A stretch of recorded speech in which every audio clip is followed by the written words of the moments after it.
Okay, okay, I am here, and the game seems to be a bit loud. Let me have it like this. I think it's better. There we go.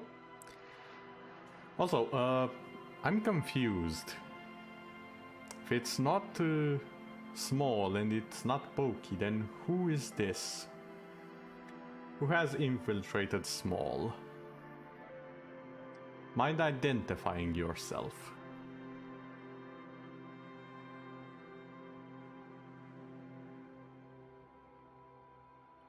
But before that mystery is solved, greetings everyone, and welcome to Disco Asylum. Elysium? Why did I say asylum? Yeah, hello there, Echo, and yes, the transition almost worked. Yeah, I'm getting there, at least it shows something this time. I'll get it done, eventually. It will work in the end, at some point. But hello there, how are you? How was your day? Mine has been quite excellent. And I decided I'm well enough to actually stream. For everyone who's not aware, there was a tiny, slightly significant incident. I won't talk much about it, but due to it I have been taking a few vacations. I forgot. Thank you for telling me that. Yes, links. That thing that was supposed to go into the tweet that I definitely sent. Excuse me as I go and verify. Oh yeah. Okay, that goes there, that goes there. Why didn't that one go where I set it? Never mind, it's there now.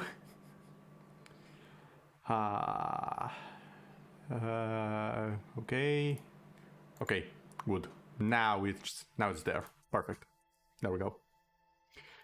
Thanks for reminding me, Echo. Much appreciated.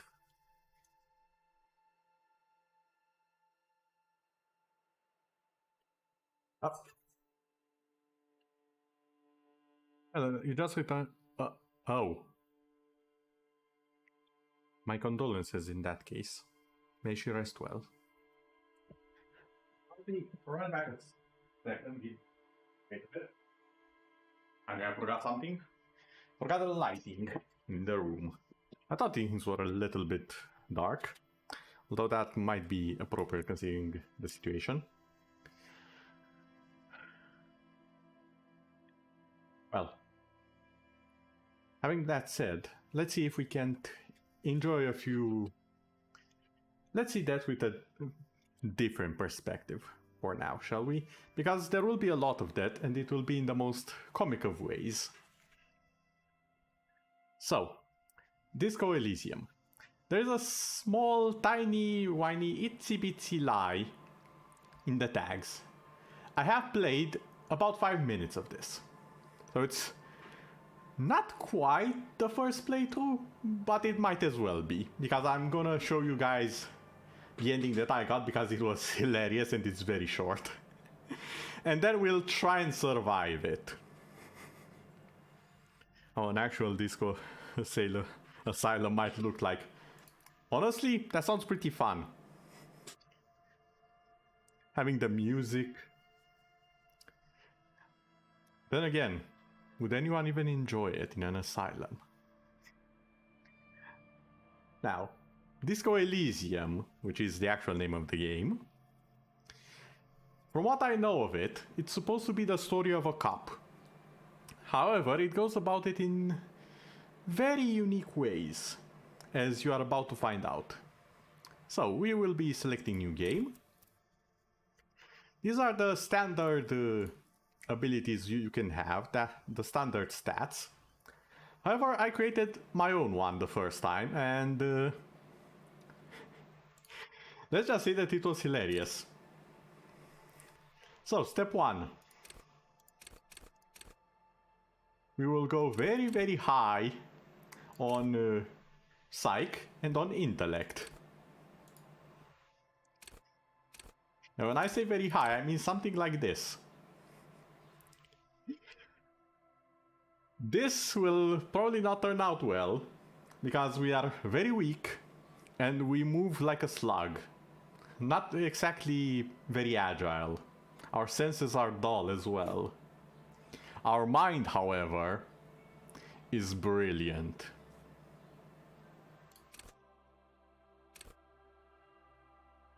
And here we have various other stats, which I will be reading because they are also very interesting. Logic. Wield raw intellectual power. Deduce the world. And on info, cool for analysis. Pure relationalists. Obviously logicalists. Ah yes, the Stephen Hawking. You are not wrong. Although we might have a similar, although abrupt end in our case, you shall see. Logic urges you to analyze the living daylights out of the case. It enables you to piece evidence together, detect inconsistencies in statements, and impress everyone with your astonishing conclusions. It's the bread and butter of many a detective. Intellectual Hatenashi. Always.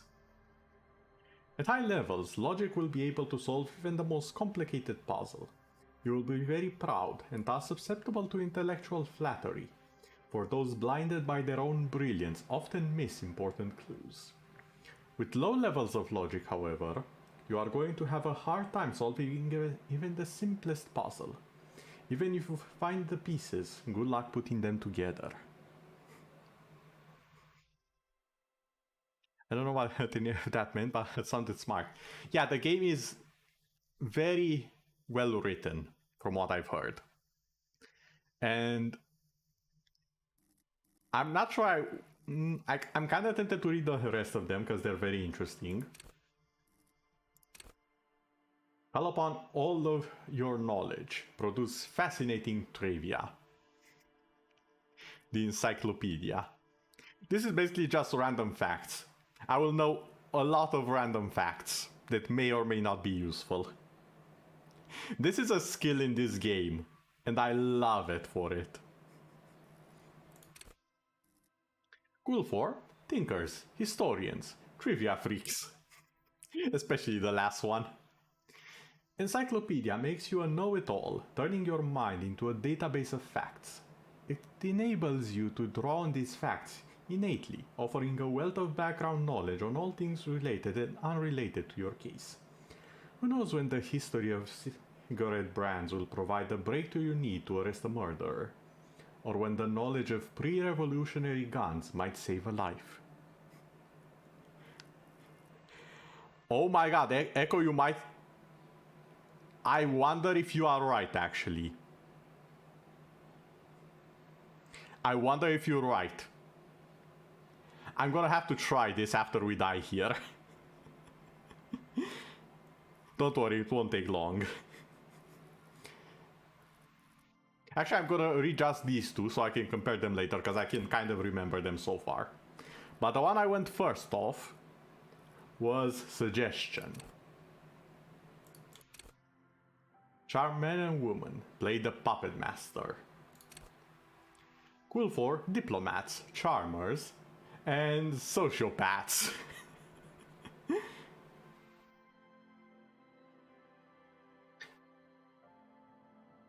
Suggestion urges a soft power approach. If people who think they want what you want, you've already won. This skill enables you to implant ideas into the minds of others. You can make the citizens like you more. You can make gangsters turn on each other too. Many crime rings have been broken by just a little doubt after all. At high levels, suggestion makes you affable to everyone, and more resistant to their charms in turn. But all that schmoozing and oozing charm will make you slimy, and you'll know it, even if no one else does. With low levels of suggestion, though, you'll have difficulty getting any kind of rapport with others. You will be alone, both during the day and at night. Also, Small, I disagree. I would not say that you are stupid. It takes different types of skills all around.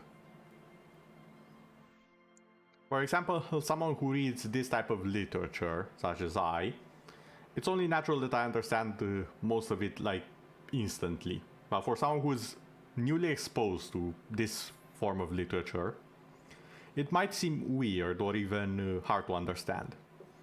It's a matter of getting used to it, honestly. But yes, we shall be going with suggestion as our signature skills. And we will confirm. Now, I'm going to warn you, be prepared because what's about to happen is quite crazy.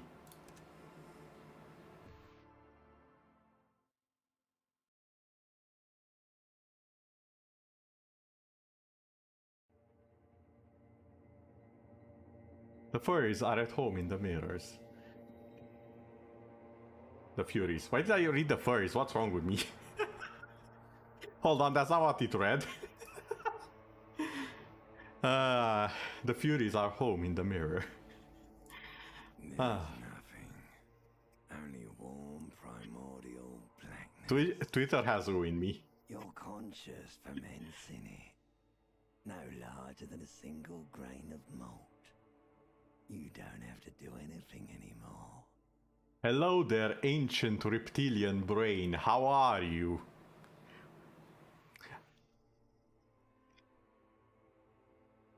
I'm glad to see you're doing fine. Ever. Oh, you're quite insistent on that. Never, ever. Never, ever, ever? Never, ever, ever, baby. Simply keep on non-existing. An inordinate amount of time passes. It is utterly void of struggle. No ex-wives are contained within it. What was that about X something?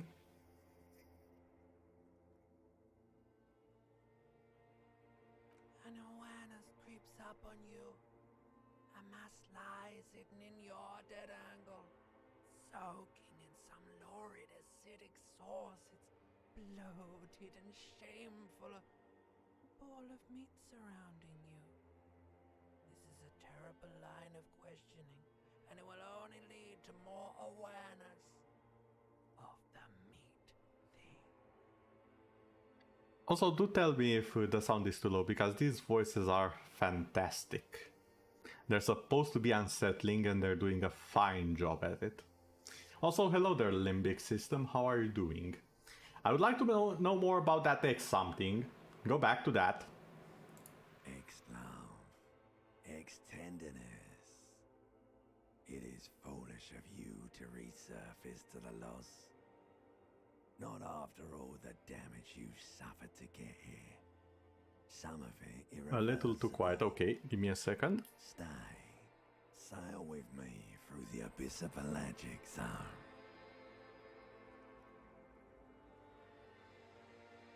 Let's hope it's better now. No, I want to get it off now. I like the pain and burning light and wanting things from people who don't want to give them to me. That sounds... Do you really?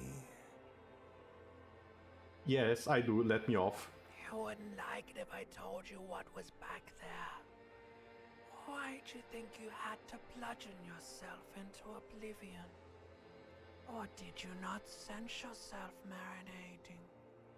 Poured so much on yourself, got a bit carried away, did we, Chef? Is that better or louder still, Echo? What do you think? I whisper for no reason too, to be honest. It's good. Okay, perfect. Fear and apprehension. You should ask what's out there first. Ooh.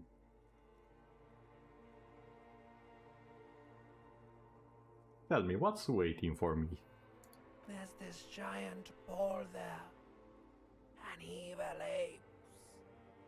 And the evil apes are juking it out on the ball. You're one of them. It's basically all just evil apes juking it out on a giant ball. Ever heard of a battle of monkeys? Well, this is apes on a giant ball. I have no idea what's going on, and I'm very interested. Of course, that's not exactly true. The evil apes are all the humans, and they're all on a tiny little planet, which the brain calls a ball. You can't even make out it's a ball when you're joking it out. It's that large. Infinitesimally small. And this duking it out I keep hearing about. What's that? Vying for resources. It's just a stupid expression you picked up somewhere. The part of the presentation you want to take home with you is this. You have to beat the other evil apes in the face, or you lose. That's sad. Yes, it is. And you drowned in that sadness a long time ago. What do you mean drowned? You lost. Ooh.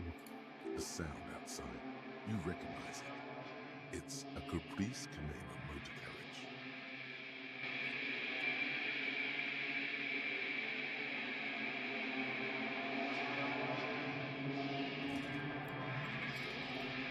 Well, I had a wild night, that's for sure.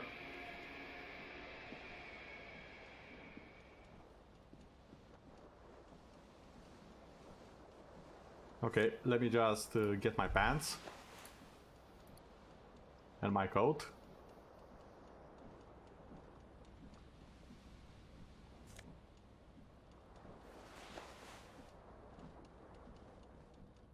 You hear a jingle. Keys are clinking in the pocket of your flare-cut pants. It says, whirling in rags, on the aluminium key ring. There is a single key on the ring. The number 1 is etched on it. It should open the door. What is that? A magnum-sized bottle of Commodore Red is empty. I guess that's why we had a bit of a headache right now. Now what is this? This fan has 2 chain pull switches. One ends in a tiny fan, the other in a light bulb. A truly horrific necktie has somehow attached itself to one of the blades. Yes, the game does a lot of good with the spelling and the words, unlike many others I could name. It's one of the reasons why I kept it on the backlog. Because I've heard that they wanted to remaster it when I first heard of it, and I was like, okay, I am going to save this for the future when I do start streaming. And I did, and the remake came out. And I kinda got buried in Souls-like games. But yeah, this is one of the types of games that I do enjoy, the very story-driven ones, with a lot of choices to make. Or has it been consigned there as punishment? You feel as though this creature is your friend, and wants to reattach itself to your neck, so that you may continue your adventures together in this strange world.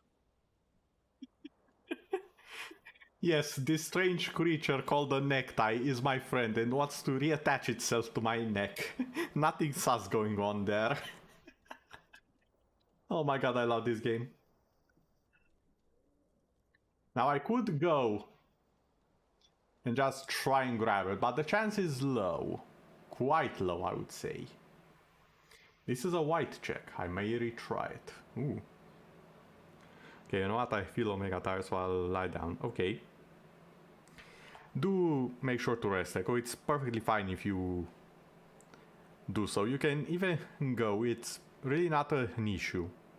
But please make sure to rest, okay? And thank you for being here. However, we could also pull on the fan. The blades come squeaking to a halt.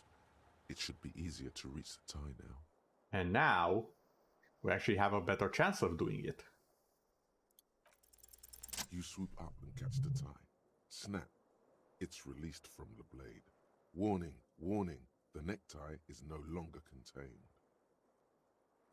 Alert, alert, the necktie is loose. Alert. I repeat, alert, the necktie is loose.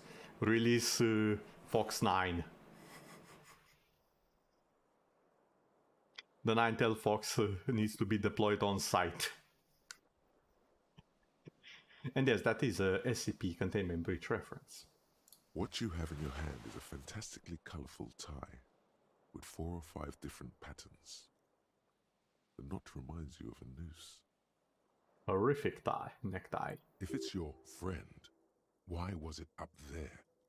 Who ties their friend to a ceiling fan? Maybe this thing is dangerous somehow. An ominous, foreboding feeling fills you as you look at the tie. Now, here's how I died the last time. Let's see if it happens again. A terrible mistake. Turn the lights off immediately. You can practically feel the photons burning a hole in your brain. Bring it on.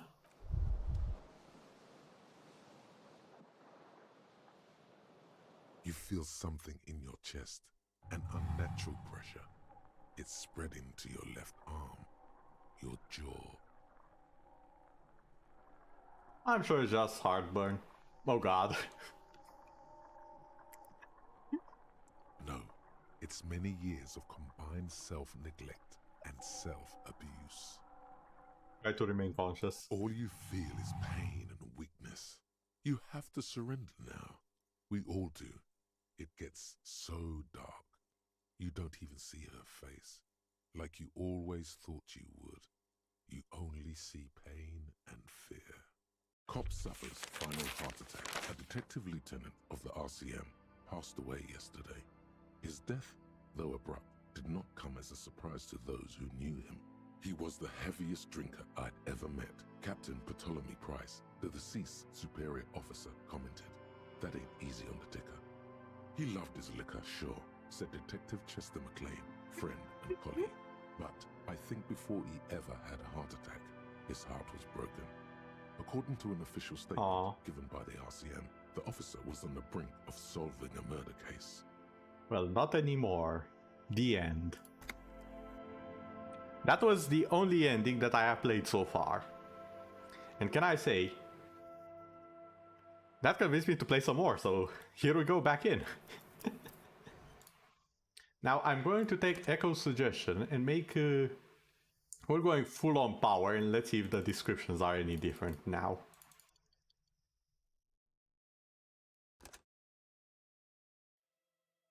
Logic, okay. No, the descriptions are the same, so I can just continue reading them. We have rhetoric. Practice the art of persuasion. Enjoy rigorous intellectual discourse. Will for ideologues, conversationalists, would-be politicians. Can't say I like that one. Rhetoric urges you to debate, make intellectual discourse, nitpick, and win. It enables you to break down arguments and hear what people are really saying. You'll spot fallacies as soon as they are used. What exactly did the waiter leave out of their testimony? What was the dancer trying to divert you from? Was that double entendre intended, or did you just get an accidental lead? At high levels, rhetoric will make you an impressive political beast, one whose beliefs are impenetrable. Which is to say, one whose mind will not change, one who will calcify. With low rhetoric, though, you'll have a hard time shooting down any argument. Nailing people to their testimonies will be nigh impossible. It actually makes me think how it would be to go medium on everything as well. That might be interesting. Or combination of the 2 mental ones and the 2 physical ones. As in one of each. I'm definitely gonna have to play this multiple times. That's for sure. Play the actor, lie, and detect lies. Drama. Quill for undercover cops, thespians of the stage, also known as actors. Psychopaths, of course. I think we all know someone in whole life who has maxed out this particular one, earning them the title of psychopath. But hey, I digress. Drama urges you to treat the world as a stage, and on it to perform. It enables you to lie, to concoct the most elaborate and wonderful stories, to take on ingenious personas and perform acts of stagecraft in an entertaining amalgam of fervor and deceit. As well, it enables you to see to would-be actors and their false antics. If they lie, you'll know it immediately. At high levels, drama may render you an insufferable thespian, one prone to hysterics and bouts of paranoia. For her to know the world is a stage, is to know the truth is a vanity. However, with low drama, you cannot lie, or discern when others lie. And a cop who can do either is a cop who's soon going to be lying 6 feet under. Well, that's a bit dramatic, ironically. Conceptualization. Understand creativity. See art in the world. This is one stat I think Small has maxed out, honestly. Like, if I had to pick any of these, I would have to guess either empathy or conceptualization. Most likely conceptualization. For Small. For me, honestly, it's probably this one. If I'm being 100% honest with myself, it's probably this one. I will get to it soon. Will for creatives, psychedelic fanciers, and critics. One of these is not like the other. Conceptualization has a special role it wants you to play in this world. Not the role of a cop, but of art cop. It enables you to make fresh associations, to delve into the world concepts from John Carp's postmodernist carpentry to Reva Cole's arabesque architectural style Didi Redala. Dada, my bad. Some of these are hard to read even for me, dear God. I'm going to embarrass myself, aren't I? And even the concept of hardcore, and then, importantly, to add your own contribution to these works. At high levels, conceptualization makes you go big. Perhaps too big. It is ostentatious, demanding grand displays. Why live life when you can throw yourself into a live volcano? Why? How about a no? At low levels, however, you will be unable to see the world in a creative light. You will be unable to contribute to the conversations in an art gallery. Only boring people will invite you to their dust parties. I love how every now and then the game just throws a jab at various people. All in good fun, of course. Reconstruct crime scenes. Make the laws of physics work for the law. Forensic scientists, tactical fighters, math-minded people. I am probably the last one if I'm being honest. Visual calculus versus you not only in the laws of the state, but the laws of nature. It enables you to create virtual crime scene models in your mind's eye. You'll see how a bullet shattered the glass, and from that tray is its trajectory with mathematical precision. You'll also count so many footprints, and at a glance discern shoe size and design, as well as the height, weight, and gender of the one who wore them. At high levels, visual calculus makes the world reveal its secrets to you, but you may be so absorbed by your mind diorama that you don't notice as crooks steal your pants. Well, that's oddly specific. However, at low levels, your mind's eye will be blind. Reconstructing crime scenes will be difficult without outside help. Volition. Hold yourself together, keep your morale up. I'm pretty sure every single person on Twitter has this on 0. Keeping your morale up and holding yourself together. I'm pretty sure most of VTubers in fact have it pretty damn low. Cool for sane people. Well-adjusted cops. The non-suicidal. Again, one of these is not like the other.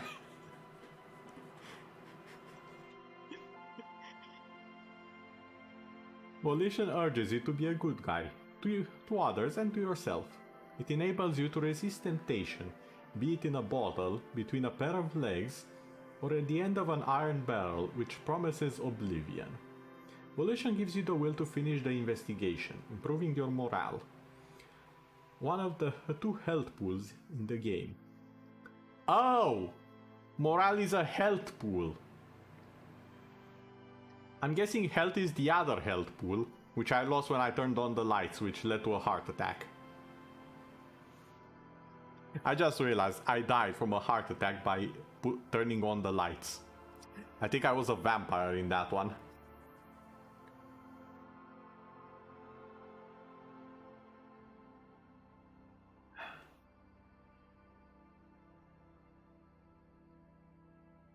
At high levels, Volition makes you hyper sane. That's one I haven't heard before. When you're about to get funky, it keeps you normal. It's a bit of a party pooper. At low levels, however, you'll have little morale. Without it, you'll be profoundly unstable as a cop, falling apart at the seams as you make irreversible mistakes. All of these sound so interesting and I can't wait to see how all of them will mess things up. Hunches and gut feelings, dreams in the waking life. Or Island Empire. Ooh, that's the skill that succeeded before. Cool for dreamers, paranatural investigators, mental creators. Island Empire is the unfiltered wellspring of imagination, emotion, and foreboding. It enables you to grope your way to invisible dimensions of reality, gaining insight into that which sight cannot see. What's really going? What do these enigmatic riddles mean for the world fate? At high levels, Island Empire animates the inanimate. You'll have conversations with your clothing. Oh! That's why my necktie was a friend!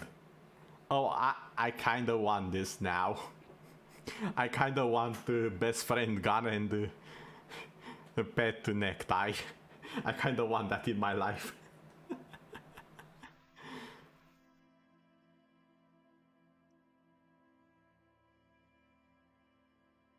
Conversations that may change the course of the investigation if you're not thrown into a loony bin first. With low Island Empire, however, you'll be void of imagination and character. And how will you shape the cosmos?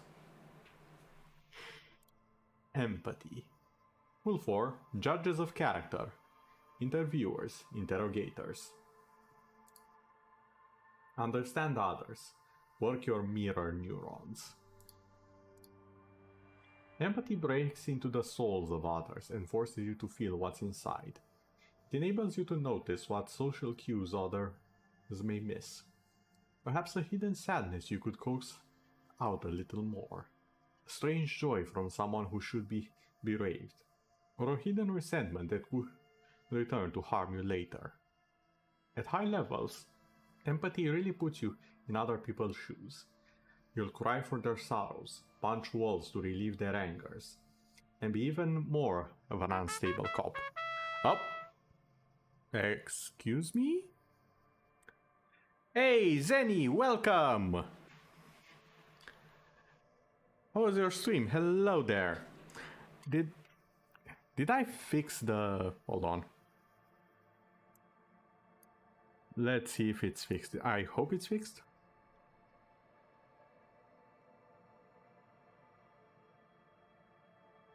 Question mark? Yes, no? I got that. I'll probably have to do it manually. Hello there, Zenny. Give me just a second, gonna give you the shout out properly as soon as I figure out how this actually works. Issues, technical issues, as usual. But how was your stream? We are currently viewing the stats, or rather the skills in Disco Elysium. And we've already died once, so that's going great.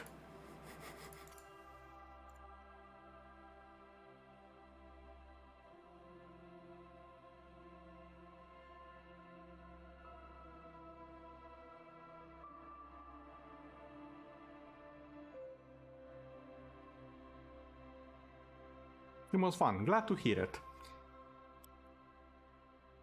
Let me just take this. If you want to check out Zen, you can find him over here. I'll just put that link over there. And, hello. Vessel, reattach yourself. Thank you. Every now and then it does that. Sorry about that. Now, continuing forward. Wait. Just... Okay. Now it should be fine. So. Empathy breaks in... Okay. At high levels, empathy... yes. With low empathy, however, you'll be an ungainly beast, unable to talk to anyone without upsetting them. We have authority. Intimidate the public. Assert yourself. Cool for leaders. Experts of psychological warfare. Experts of psychological warfare. And respect junkies. Again, one of these is not like the other, ladies and gentlemen. And robots. And anything in between. Authority urges you to assert and reassert your dominance over those around you. It enables you to understand the power of dynamics of groups of thugs, know how far you can push a perpetrator, and how to establish control of situations. At high levels, authority demands respect. Even a perceived slight could send you into knee-breaking mode. With low authority, however, you are forever in awkward situations. Like when you cipher psychological breakdowns after you yell at teenagers and they laugh at you.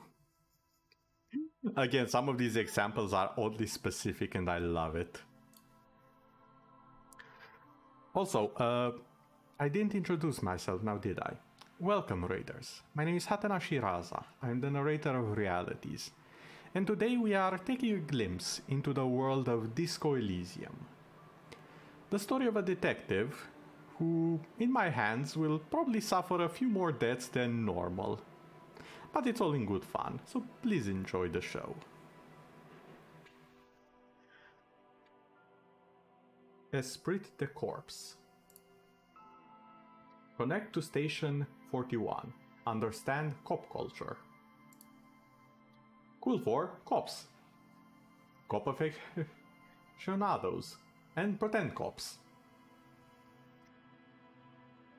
For once, there's actually two that are odd here.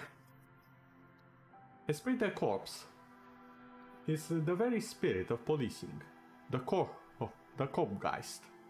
It enables you to understand your blue-souled sisters and brothers, not only by picking up subtle signals from your partner, but by witnessing flash sideways scenes as they play out in your precinct. At high levels, you'll be the very heart of the police force, not only willing and able, but obliged to take a bullet for your partner. However, without Esprit de Corps, you'll be flying blind, unable to understand discreet remarks colleagues make in high-stakes situations. Remarks that might just save your life.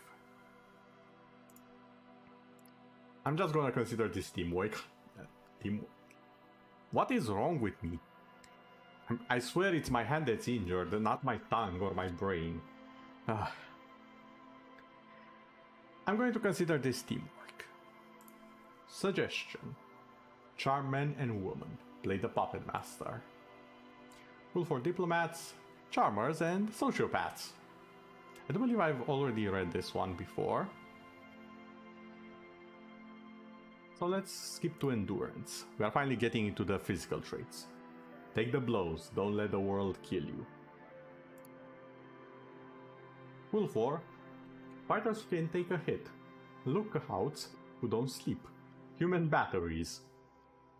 Ah yes, the Matrix. I forgot I forgot that's very much required in the Matrix of human batteries. They need to have a long endurance. They need to be human Duracells. Endurance is your metabolism and circulatory system. It improves your health, one of 2 health pools in the game. It enables to survive being a cop. Who cares if you can't aim a gun, if you can take a few bullets? Why be afraid of drugs that hurt your health if you are a very, very healthy man? At high levels, endurance enables you to take a few knocks to the head, enjoy a greater quantity of drugs, and shake off a few cardiac arrests. A few. It makes you a powerful man who looks down on the weaklings who cannot keep up. However, cops with low endurance are likely to struggle. The body is frail already, and the flesh of a cop will often be tested. And if it doesn't pass, it dies. As was clearly seen a few minutes before. Pain threshold. Shrug off the pain. They'll have to hurt you more. Cool for unstoppable fighters. Guys who won't die. Masochists. Again, one of these is not like the other, but I'm pretty sure the middle one, that's just Doom Guy. That's just Doom Guy and Tryndamere and Goblin Slayer shaking hands. This is their skill. Pain threshold ignores damage so you can push on, bloodied and crawling, to the bitterest end. It enables you to negate damage you would otherwise take. Even mental pain. Heartache and loneliness. That's actually a bit interesting. These things can become a thrill when you seek it out and perversely revel in. At high levels, pain threshold turns in on itself in a seriously unhealthy way, with full-on self-destructive behavior. With a low pain threshold, however, you will suffer too easily. Even a slap from a teenager will make you whine and complain.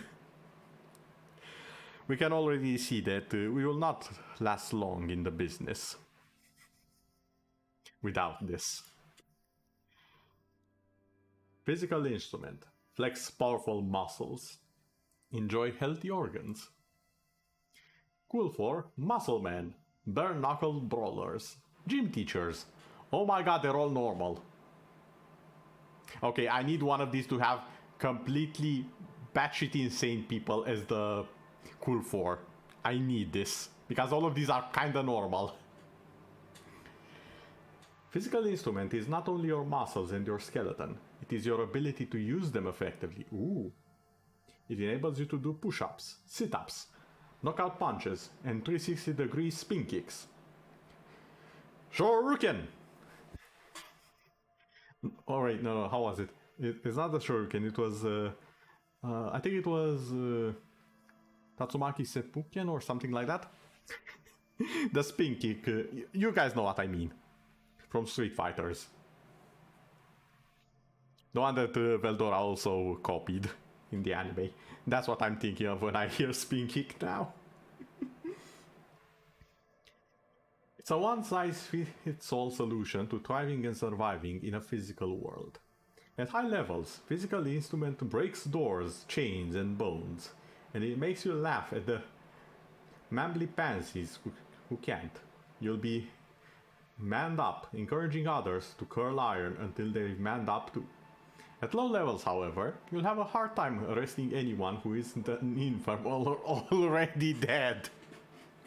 Yes, I would have quite a few issues if I was incapable of arresting the dead as a cop.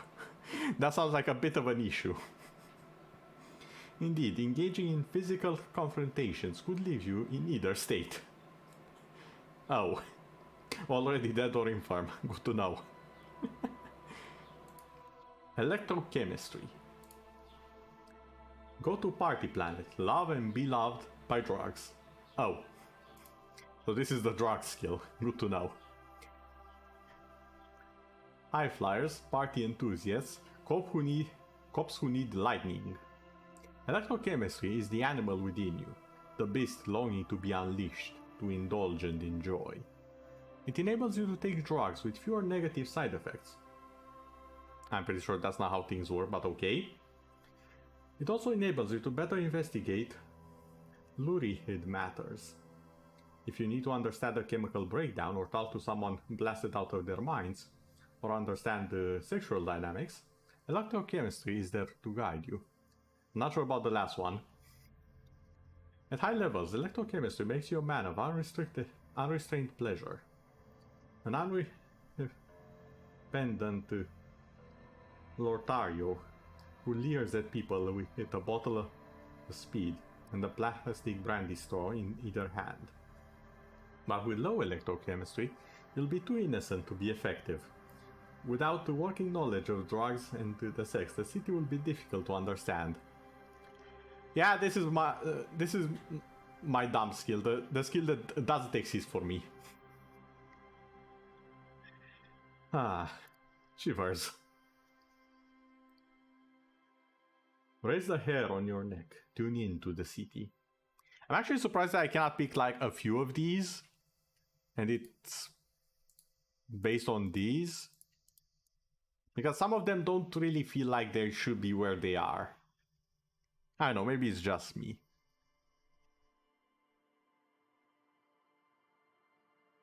Although, bonus from items, bonus from thoughts. I think it might change drastically over time. Assuming I survive the first few minutes. Rule 4, City Lovers. The wisest of the streetwise.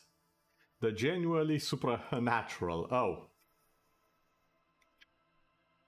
Okay, that's a bit of a jump. Shivers come when the temperature drops and you become more keenly aware of your surroundings. It enables you to hear the city itself, to truly belong to the streets. It is a supernatural ability. All the wrongs play out in present time. Scenes across the city happen in front of you. But who is speaking to you? I am. At higher levels, shivers may make you seem mad to the outside world. As you listen to the city, well, you don't have to listen to others.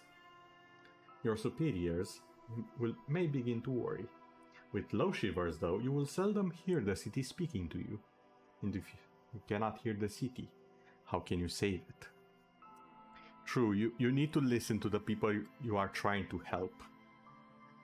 And if you're trying to help an organization or a location, you need to know what ails it. You need to pay attention. Although this is slightly different, I get the feeling. But we shall see. Half-light. Let the body take control. Threaten people. Okay. Rule for high-strung investigators. Shoot now, ask questions later, cops. Surprise haters! Surprise! I hate you! What the heck is this surprise haters? Someone needs to explain that to me. Half-light is your fight or flight response. It enables you to sense the way situations are about to turn. It injects palpable fear into your heart. Fear that urges you to act before it's too late to ever act again. Fear that makes you frighten others. It is the aggression that lets you squeeze every last drop of information out of a witness. At high levels, Half-Light makes you ultra-attuned to the world. It is perpetual fear of your own shadow, of someone else's name or scent. You'll be ready always to pounce and physically interrogate passerbys. At low levels, however, you'll find your survival instinct is lacking, and your methods limp-wristed. Those who respect violence will not respect you. One thing that I have noticed, it mentions for all of them that they kinda have a negative at higher levels, but also at lower levels. So it's an interesting duet. hand-eye coordination. And finally at the yellow skills. Ready, aim, fire. Trick shooters, snipers, and jugglers. Hand-eye coordination loves the interactions between you and things that fly in the air. It enables you to catch coins from mob bosses, shoot straight, and understand firearms intimately. Want to know the precise make and mark of a pistol? Hand-eye coordination's got you. Want to shoot someone with it? Ditto. Really ditto? I had to double check. That's actually what's written. At high levels, hand-eye coordination makes you deadly, supposing you have a weapon in your hand. But once you do, hand-eye coordination will compel you to take the shot, even if it's not the best approach. At low levels, however, you'll be even more of a disaster in waiting, because when guns go off, and they always do, you'll probably hit the wrong target. Perception. See, hear, and smell everything. Let no detail go unnoticed. Why do I feel like the physical traits, or at least somewhat physical traits, seem vastly superior to the mental ones in this game? At least for the start. I know, that's just the feel I'm getting with at the first glance. Like I was like, oh, I'll probably not be able to have any diplomatic skills, but there's this one with the ability to threaten people. Now granted, some might not say that's a diplomatic skill. I will be waiting for you in my office to discuss this privately. And don't worry if you never come out. See? Intimidation. It works. No comments. Now, before anyone has a chance to be a smartass and put a comment in. Perception wants you to be open to the world, with eyes, ears, and nose working at full capacity. Oh yeah, forgot to read what's cool for. Fine detail detectives, sensualists, and urban scavengers. It enables you to take in what others don't notice. That little wad of bills hid away in the sugar bowl. The odor of a perp, hiding beneath the floorboards. The gulp of a suspect after claiming they've nothing to hide. At higher levels, perception takes in every final detail of the physical world, enough to overwhelm all but the strongest mind. Yeah, about that mind. That might be an issue. However, with low levels, you're going to miss out on everything. After all, you can't arrest what you can't see, hear, or smell. Reaction speed. The quickest to react, an untouchable man. Cool for shot dodgers, thinking on their feet, pinball heads. I'm sorry, what's the last one? If I had glasses, I would like to put them on right now, because I'm not certain I'm reading this right. Pinball heads. Nope, it's still there. Okay. Having a drink did not help. Reaction speed is the agility of your body and mind. It is instinct. It enables you to dodge punches, knives, and bullets. Also sucker punches of the verbal kind. Well, I guess. Reaction speed, reaction to insults and whatnot. So I guess that works. You'll be more streetwise, never lost for words or lacking a witty comeback. Your mental alacrity lets you connect the little details on the fly, working in tandem with your intellect skills. Oh, so you're telling me that this goes well with this? Understood. But I have like none? At high levels, reaction speeds makes your twitch reflexes freakishly good. Ah yes, my twitch reflexes. I hope they would be good. And I wonder what my YouTube reflexes are, because I'm doing multi-stream, so I think I would like the YouTube reflexes as well. Are they in the next skills? However, when your mind acts before your body, Innocent situations can turn bad fast. You're high-strung, overly alert. At low levels though, you won't be the one shooting first, which probably means you won't be shooting at all.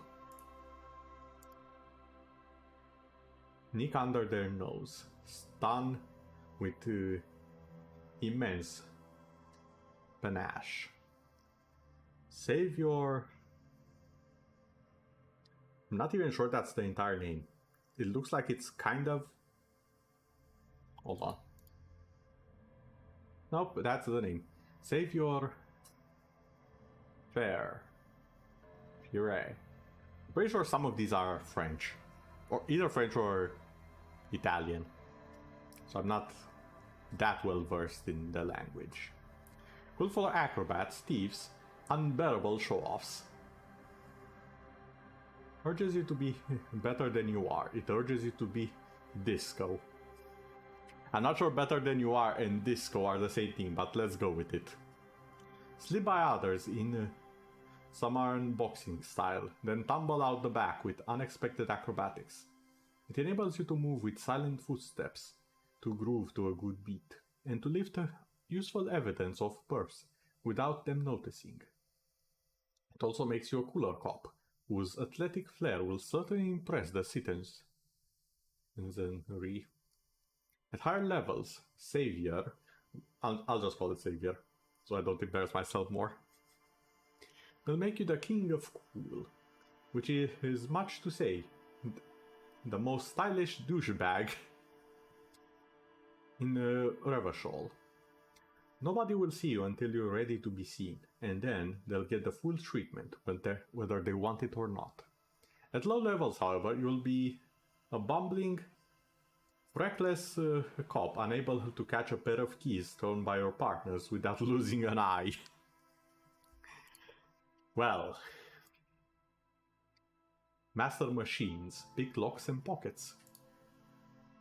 I can see how this one goes with hand-eye coordination, perception, reaction speed, and the one from before. So this one actually is starting to kind of make sense with all of these. The name kind of throws me off, motoristics for all of them.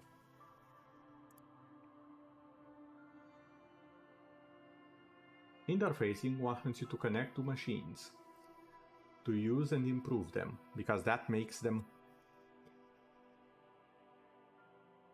because that makes you a better human organism. It enables you to understand interactions with machines. Be that how to repair the motor of a kinema motor carriage, how to analyze the way a suspect used a pen, or how to refigure electrical circuits. It even lets you steal keys off a keyring without being noticed. At high levels, interfacing will isolate you from society. Why bother with people when you can talk to machines? Why bother with things like money when you can just pocket that display sandwich? At low levels, however, you'll have a critical part of the world cut off from you. People use machines to commit crimes all the time. If you can't understand how a crime was accomplished, how can you solve it? And finally, the last of these, and I promise you I won't be doing a lot of reading because most of the game is actually voiced. And the voices are quite good, as you've seen in the first few minutes of the stream when I died the first time. Straighten your back, keep your poker face. Composure. Card players, military fetishists, cool people. Wait. How is this one? The King of Cool. How is this one for cool people, but not the one that literally makes you the King of Cool? Something's wrong here.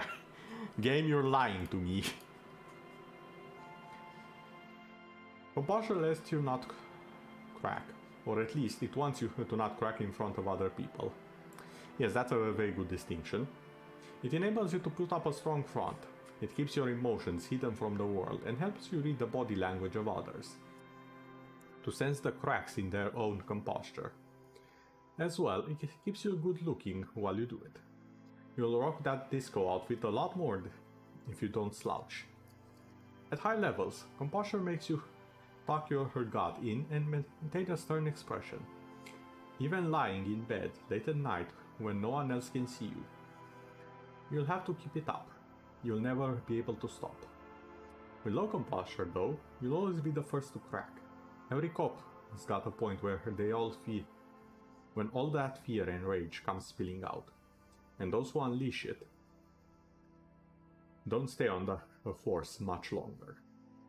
Perhaps worse still, you won't even make the ranks of fashion police.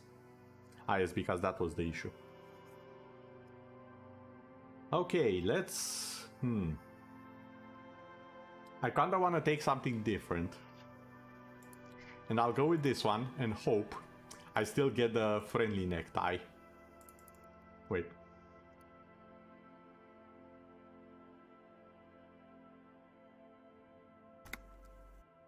Signature skill +1. Okay, so I have a +2 there. Okay.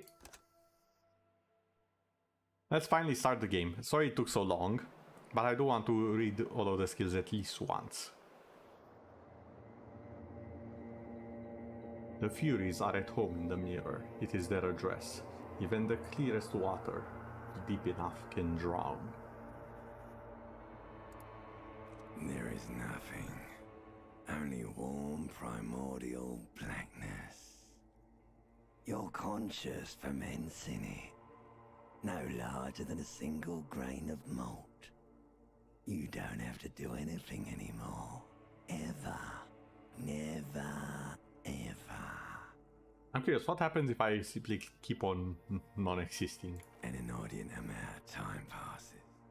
It is utterly void of struggle. No ex-wives are contained within it. Hey, this is great. Yes, it is. Give me some more. You got it, sweet brother. Nothing upon nothing upon nothing.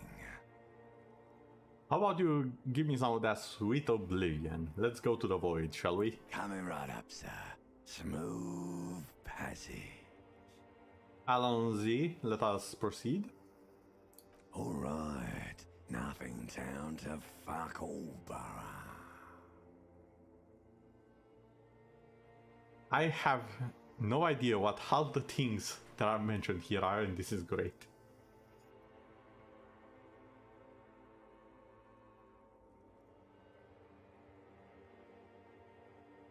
Look, I'm tired of being this type of animal, and who gives a damn? A return trip to the silence, please. Do you want me to upgrade that to a one-way trip, sir?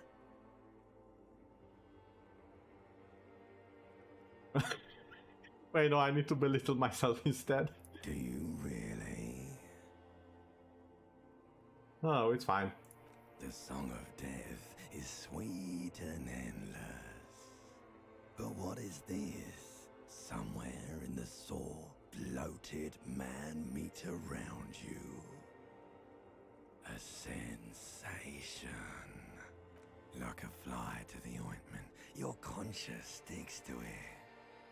The limbed and headed machine of pain and undignified suffering is firing up again. It wants to walk the desert, hurting, longing, dancing to disco music. I'm going to assume this is because of my low intelligence, but one of the options is literally help. There's a head on my neck and I'm in it. Yes, it's called the brain. The head keeps the brain. It should be on your neck, sir. What the heck is even going on? You can tell that this person is very drunk right now. Stop. Back to nothing, please. The stench of liquor rises from your mouth, and with it, an ungodly headache. What sort of creature am I? A fiery streak penetrates your skull, trying to force your eyes open. It's a sound. Clarion call from hell. Yeah, that does sound pretty horrible, I'll be honest. Let's open our eyes before we go deaf. Oh, we're actually up.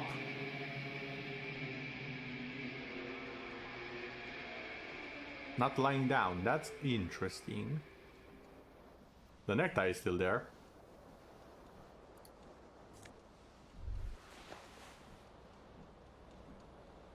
Let me just get dressed. You hear a jingle. Keys are clinking in the pocket of your flare-cut pants. It says, whirling in rags, on the aluminium keyring. There is a single key on the ring. The dialogue is different already. It should open the door.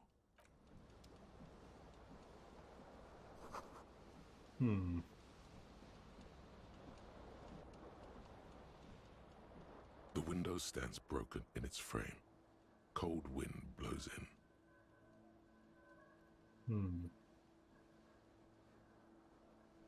The morning light hurts your eyes. It's hazy, but you see the ocean and some war-torn buildings. Morale 1. I have more bars of health this time. Says the damage. The shards face outward. Whatever broke this window came from the inside. Oh, so I did this. Okay. A fine web of scarring covers the back of your right hand, but none of it is recent. More likely a projectile than a held object. There are no fragments on the floor from pulling a tool back in after impact. It is too large for a bullet, yet too small for a piece of furniture.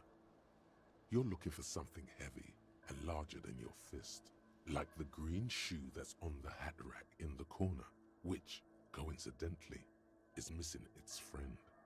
Congratulations, you smashed the window with your own shoe. Yay, mystery Now solved. you only have one. I'm an excellent If you're detective. lucky, you can still find the other on the balcony outside. The door to it should be outside your room. Maybe it wasn't me? You mean someone else took your shoe off and smashed the window with it? I'll go and get that shoe. A cool wind gushes in. Your toes curl up from the cold. New task, find your other shoe. Experience gain. Well, damn. I actually managed to solve a quest without ending myself. This is quite the achievement.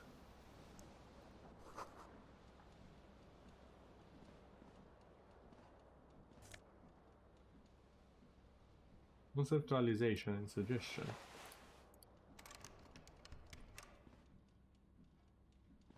A mirror hangs above a bent and broken sink. In a fierce discharge of masculine energy, someone has ripped half the faucet off. Hot water sprays from the base and steam covers the mirror. You cannot see yourself. Just suddenly, you realize you have no memory of the face that awaits you there, underneath the soft vapor. As you slowly reach your hand towards the surface of the mirror. Abort. You clearly have not thought this through. You won't like what you see there, and you will never unbecome it. Ooh.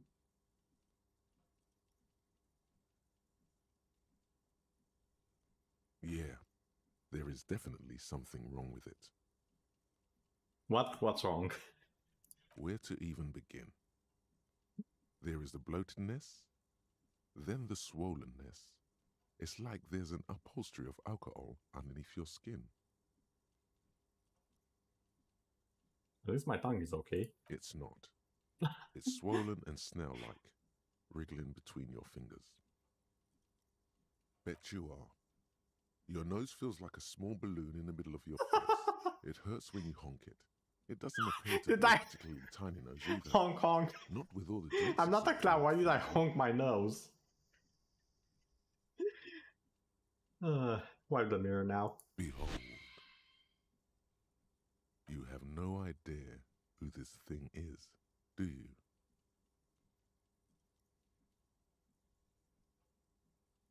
This is the face of a late-stage alcoholic. Dear Lord, help me, what is this?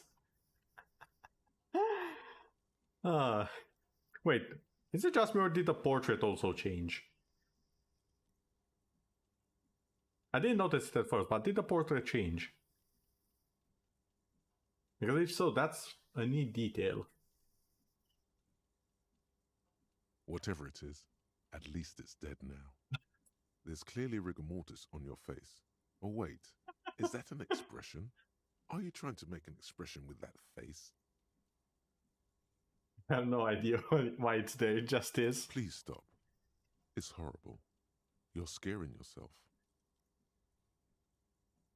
Keep making the face. You can't, can you? It's like it's not even voluntary anymore. You have worn that grin into your face, and now it won't come off. What does it even mean? What is the emotion you're trying Am I to playing convey? the Stanley Parable now?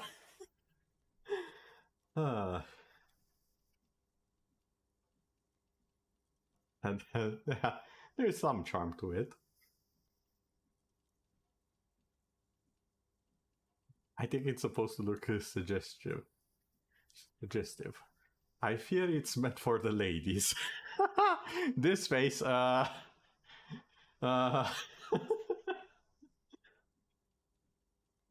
sure. I'll tell that to myself.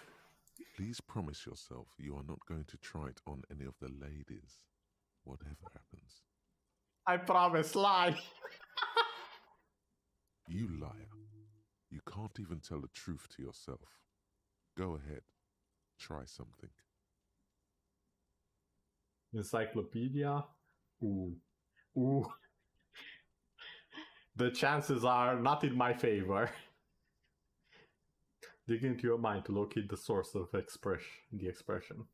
Attempt to stop the expression from happening. Yes, this is not gonna happen. Nope. This is a formidable one. I think it has more chances than this one. Like the rest of you, it comes from a bad place somewhere in the past. That's all you know for now.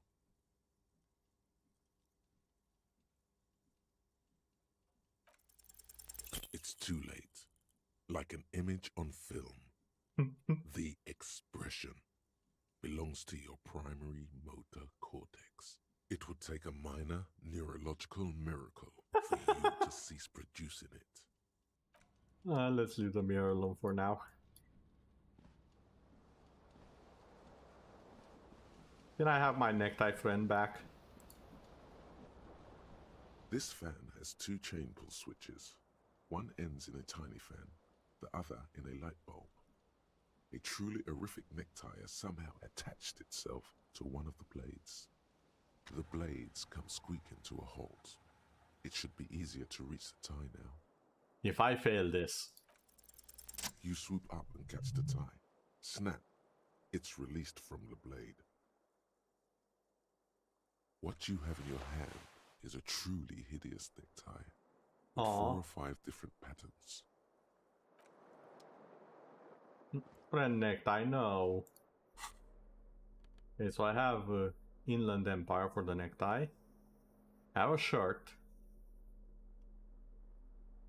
This guy has a break. Is there? Key to room 1. Okay. Seems like your green snakeskin shoe is missing its partner. You should find it before you go venturing into a wild unknown. 2 shoes are better than 1. Unite them again.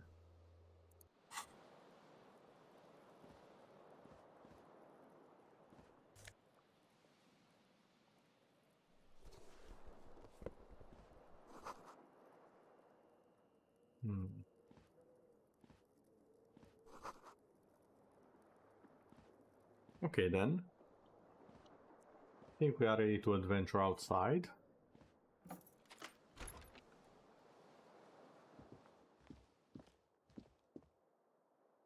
Alright. The window stands broken in its...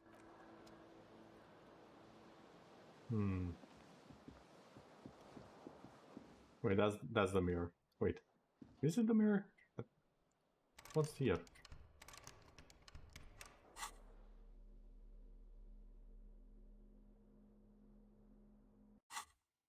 Hmm.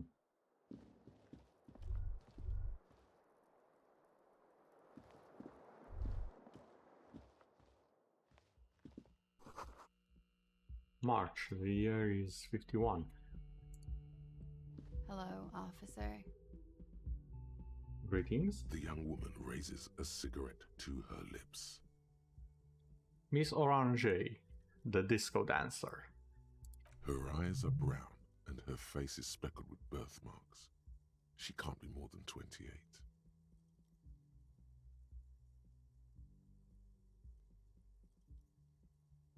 Wow, turn your bloated face away from her beauty and just keep on walking. Officer, am I military personnel? No.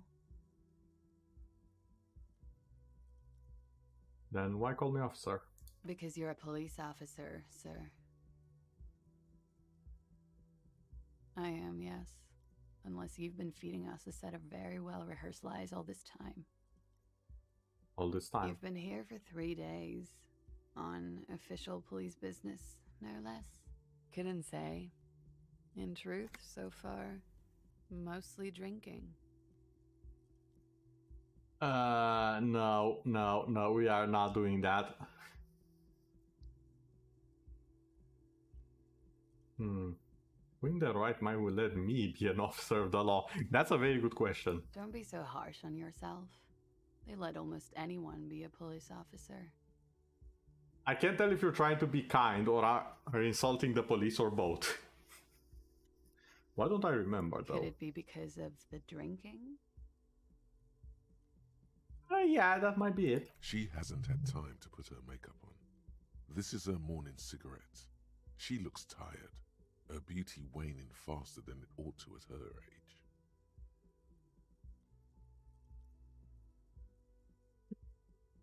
I'm kinda curious to see how badly this will go. The words have already left your mouth.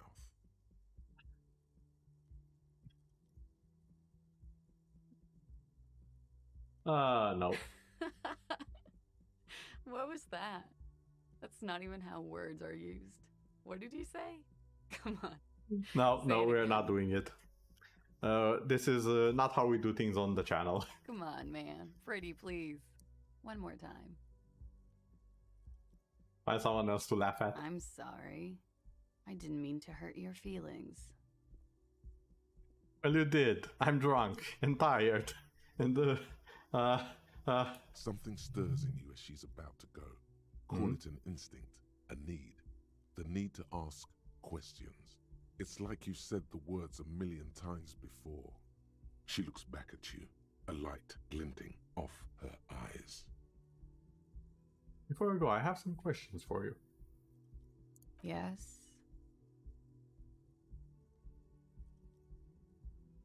Did you hear anything last night? There was the usual ruckus. Loud disco music. Ah, did I have any visitors? I couldn't say. It's impossible to hear people speaking from over here. Loud disco music? Oh, yes. Various artists. Ostentatious orchestration prime among them. Ooh. Oh, were huge where I come from. I was very young then, of course. Like 7. Life gets hard, but we go on. It mostly just gets hard, doesn't it? But yeah, we go on, alright. I don't know about that. At around 2 o'clock, the disco stopped, and there was a change of pace. What happened? A slow, sad song started playing, like organ music on repeat. That went on for quite a while. Some of the time, you were yelling along to it. What was I seeing? That it doesn't matter anymore and that we're alone now. It was difficult to Oh, tell. and now I get The song the itself tie-in was with the very X. high and Okay. soft, but you I sounded understand like now. a winded boar. Also, so one thing I forgot it to was hard mention. understand what you were singing on top of it. So I should not have talked while she was.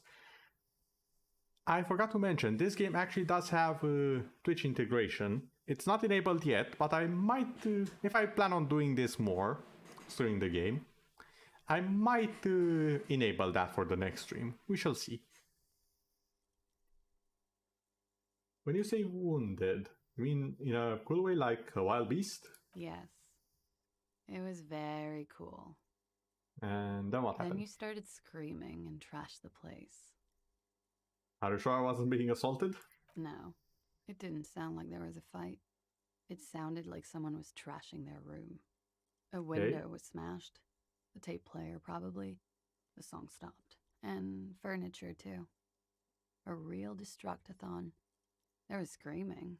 Then I think you passed out. Please tell me there wasn't anything else. There was. I think you screamed that you didn't want to be this type of animal anymore. I may have missed. Sounds like you were in some real fundamental pain there, muscle man. I went out afterwards. Everything was quiet by then. Success. Around 4 No or 5. pain. And that was it. What is this place? Where am I now? You're in a hostel, sir. No, where are we? Where in the world? We are in Revachol. Forever and ever. And ever and ever. Out of the corner of your eye, you see the hair on the back of your hand standing on end. It feels as though low-grade lightning is coursing through you. You must be hypersensitive from the hangover. Okay. It's 51. What century? The current century? And the number? Centuries don't have numbers. They have names. And this is the current one. How many have there been? Civilization has existed for 8,000 years, sir. What's so funny? You're right.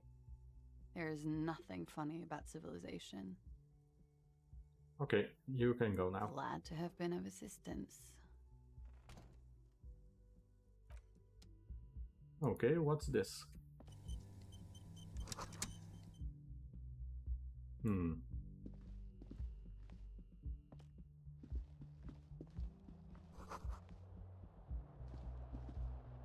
Something on the table. Oh, money. Well, well, well. You should pick that fat, juicy cigarette butt from the tray, light it up, and smoke the living shit out of it. I'm a smoker? Who knows what you are? A monster, a murderer, the gnome of Jeroma? You feel like a smoker, especially when you look at that juicy, succulent, seductive cigarette stub, still smoldering delicious. I wonder if that's how it is for smokers when they look at a cigarette. How very astute of you. This renders it ineffectual. You should look for a whole cigarette, or better yet, an entire pack. Strike that. A carton. Make sure they're all healthy and able-bodied. Then smoke them all.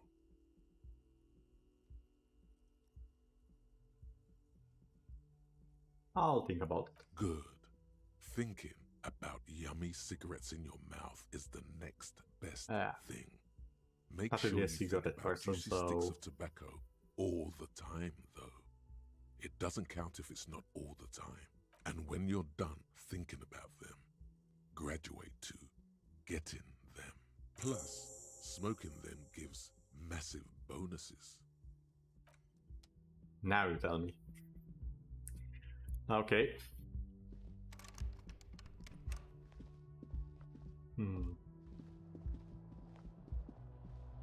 Let's recover the shoe, shall we? Volition. Alright, that was the morale thing, right?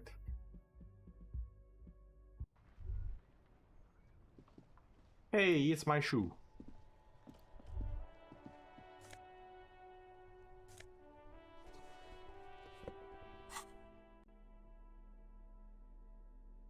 Bosher and Savior of Fear. There they both are. Two identical shoes, both copiously green and indiscriminately snakeskin, reunited on your feet. Wait, these don't look like normal cop shoes. It's pretty clear a normal cop is not what you are. You may be what they call a big dick cop, Really? That's the success. How do they fit? Good. They're balanced. Comfy. Feels like the only good thing about you right now, truth be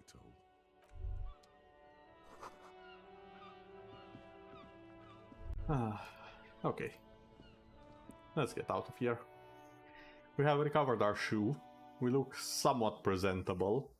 As presentable as we can probably look for a while.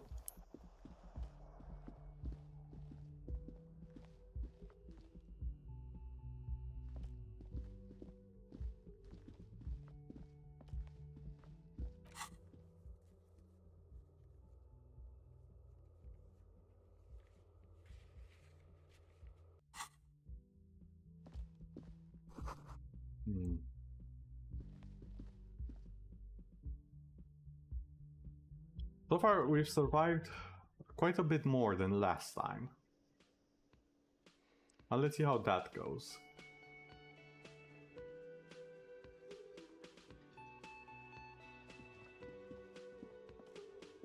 What's this? Well, there it should be.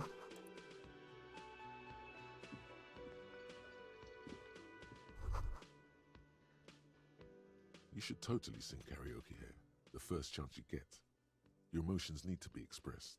People need to know your vast, oceanic soul. My soul's cubic content is obscured by the hangover. My soul is modest. It's normal sized. Exactly. It's measured, level-headed, and it needs to be heard. Through a PA system. By other people. Whether they like it or not. Ram it up their ears, says your adrenaline gland. Violently express yourself.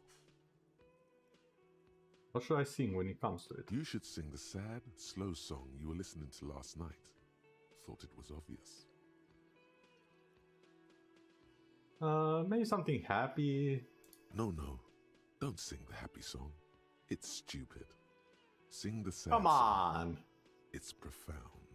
You have to find out how the song goes first, though. Maybe a tape of something appropriate would help. Maybe for later. Let's see, who are the other people around here? Greetings, sir. A bespectacled man in an orange bomber jacket is Team tapping his Katsuragi. foot on the floor. Looks like he's waiting for someone. As you approach, he narrows his eyes and extends his hand in greeting. On the sleeve of his bomber jacket, as well as on its back, are the same enigmatic white rectangles as on your blazer. Oh. Hello, I'm Kim Kitsuragi, Lieutenant, Precinct 57. You must be from the 41st. You realize he's waiting for your name.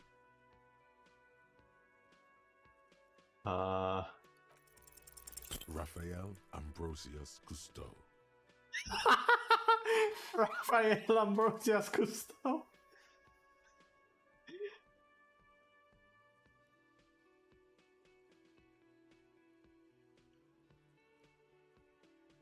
No, you won't.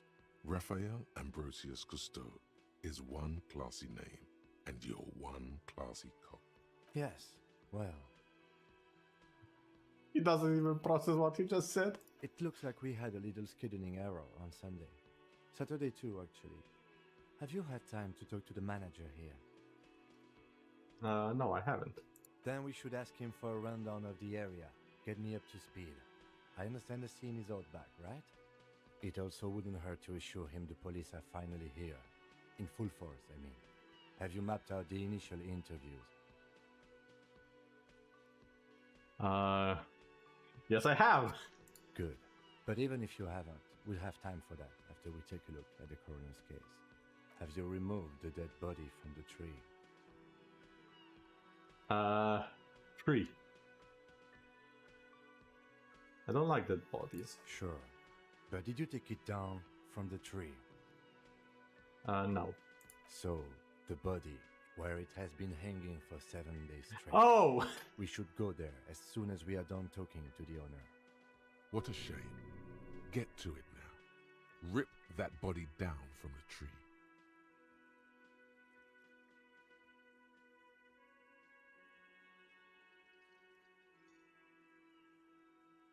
How can you be so sure I'm from the police? I was sent here to meet a detective from Precinct 41.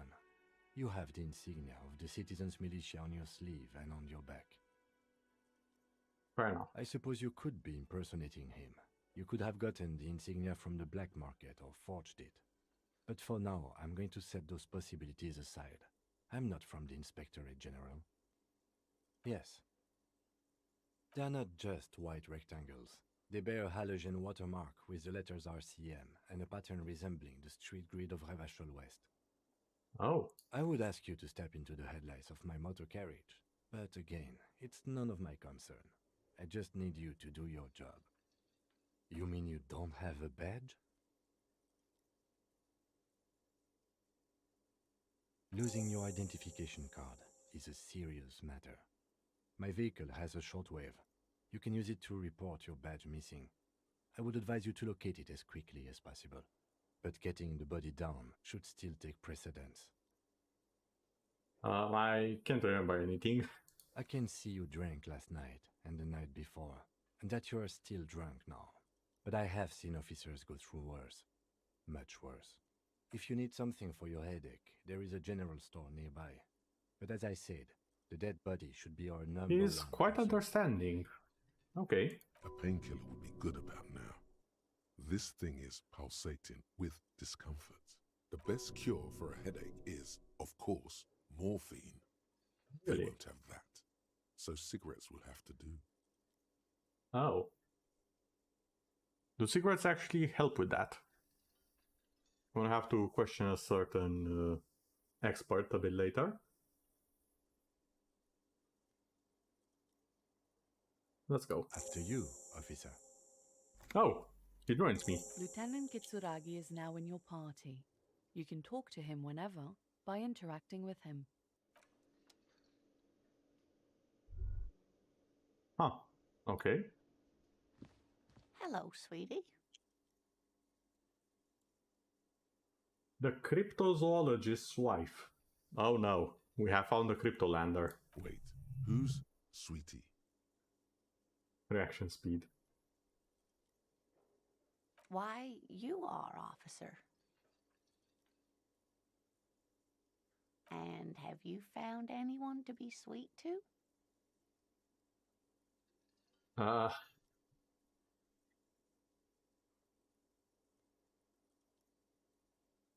I don't really want to talk about that right now. I'm sorry if I was being overly familiar. You must forgive me. I'm getting so scatterbrained. I completely forgot to introduce myself. Okay, that's fair, I would say. I'm Lena. My husband Morel and I are staying with our friend Gary just down the street, but I come here for tea when they're away. This Lena is wacky enough for the motley crew. Hire her on the spot. Wait, what? Wacky enough for... What?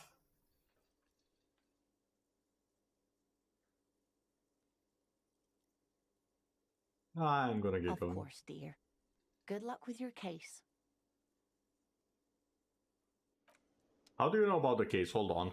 Did I mention it? Or did you just hear us talk?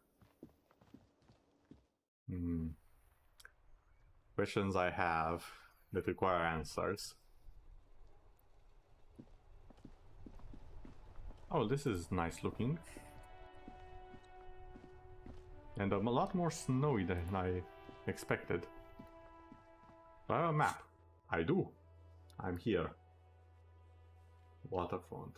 Hangman.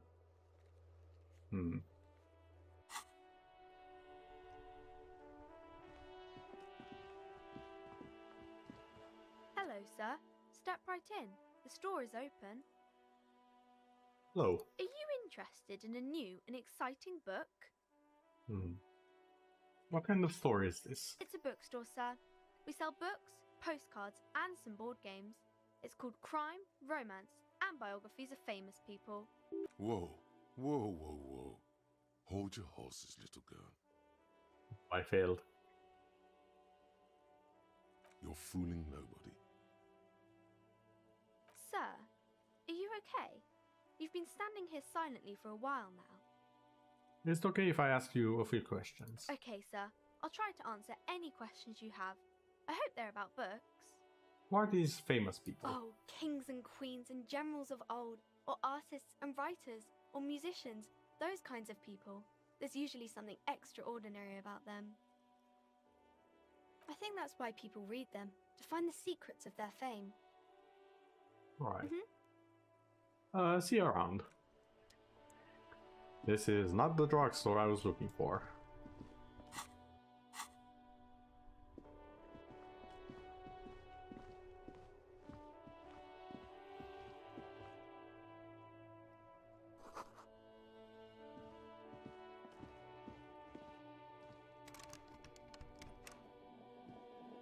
An old call box with a matrix of push buttons lists all the companies in the East Delta Commerce Center.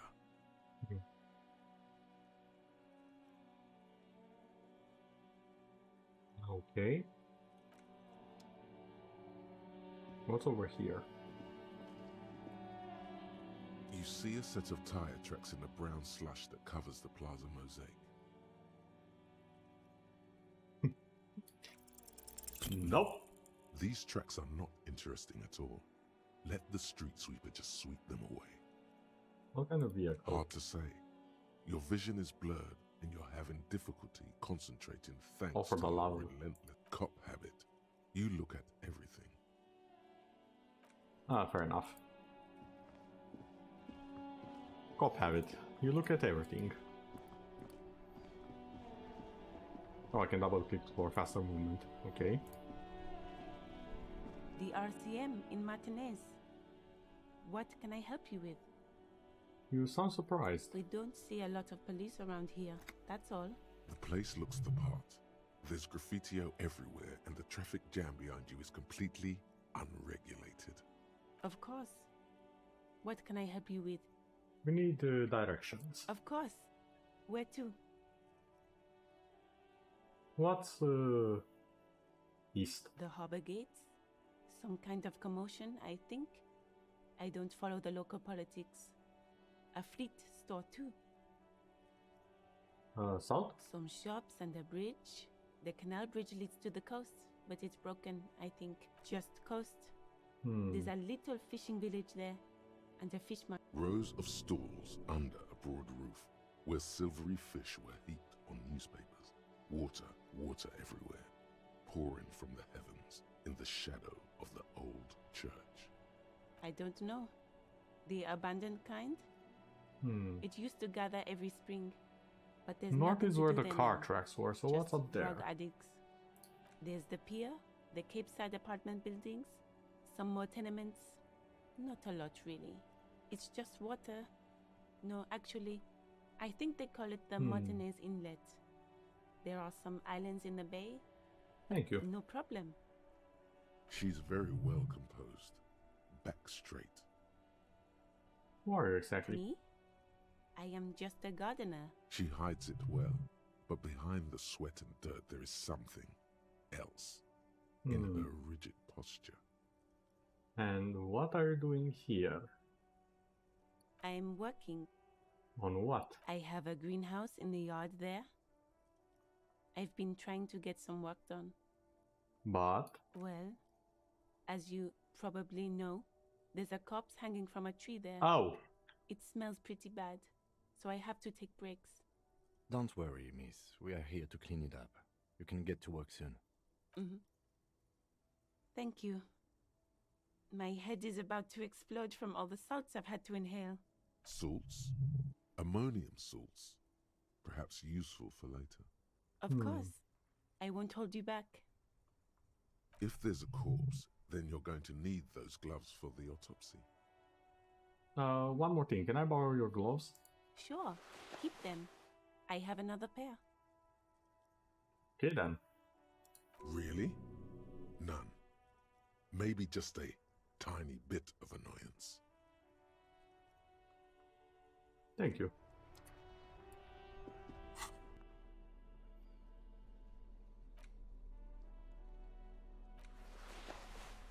like how they actually show up like a proper RPG.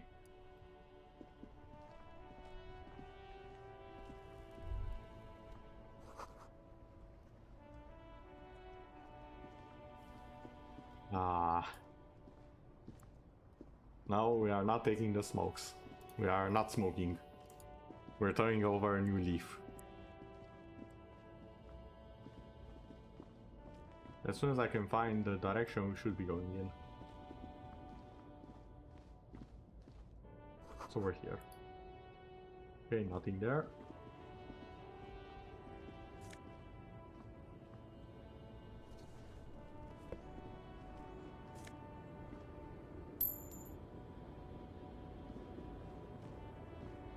Hello? The small, wrinkled woman does not greet you. She nods along to something on her radio. A photograph is clutched in her hands, and there is a warm smile on her face. Oh, I don't want to disturb her in that case. I have enough ability to read the room.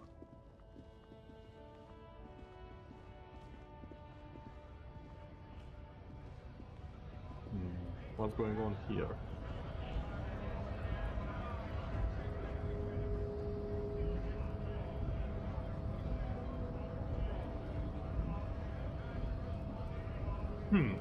Hello, sir. You're in a bit of an interesting position there. What exactly is a scab? A kind of a worm, content with mere survival. They come, they want to do our job for shittier pay, screwing over both themselves and us. Everybody loses. Don't seem to like them much. Gotta be bloody stupid or freaking evil to scab. Or I guess, scared maybe. But scared of what? Of who? Personally, I'd rather beg than scab. If the gentleman shouting on the street came begging, maybe they'd have gotten something. We're trying talking to them. We've explained the matters, but they don't listen. This lot would be reasonable and go home if the big guy wasn't riling them up all the time.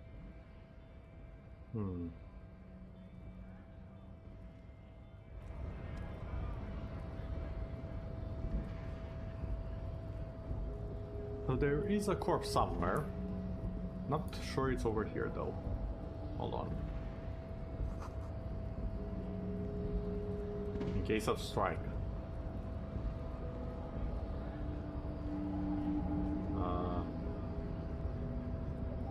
What is going on over here?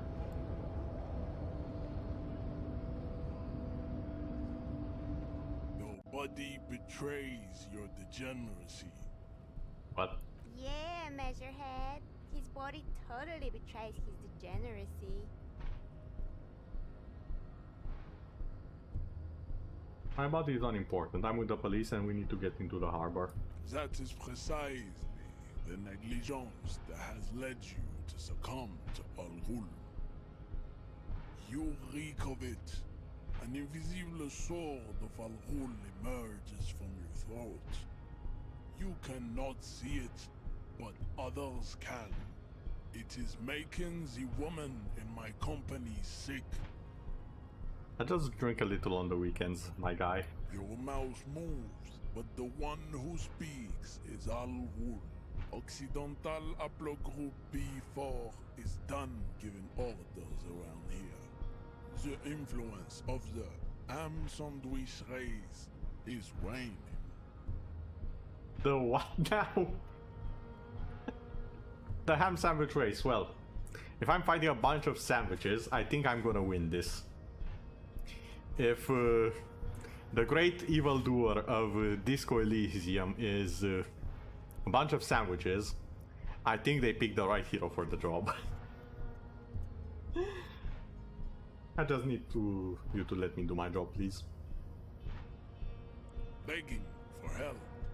Attempting to pass fear for cooperation. How far the Occidental Haplogroup has fallen.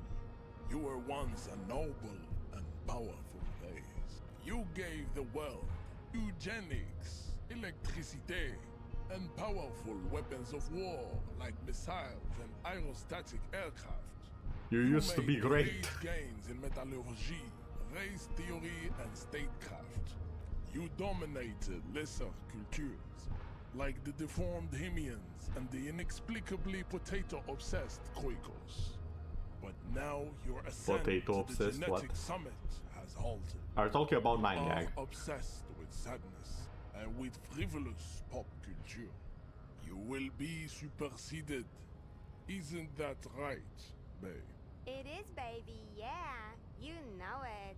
There is a button right behind him, just out of reach. It must be the one that opens the door to the harbor.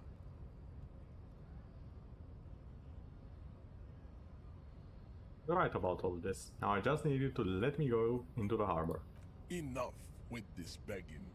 You should leave the stage of history with dignity by inviting the bring your troops to the Simenang Islands and to Boogie Street, and we will pulverize you. When you are gone, we will build a museum for you. The walls will be lined with bottles of al. Oh my god, this guy loves his monologues. Beverage. Inside, we will store the odes to homosexuality you call art, and your microcephalic skulls. This is your chance. He's talking. Rip into him with a punch and catch him off guard.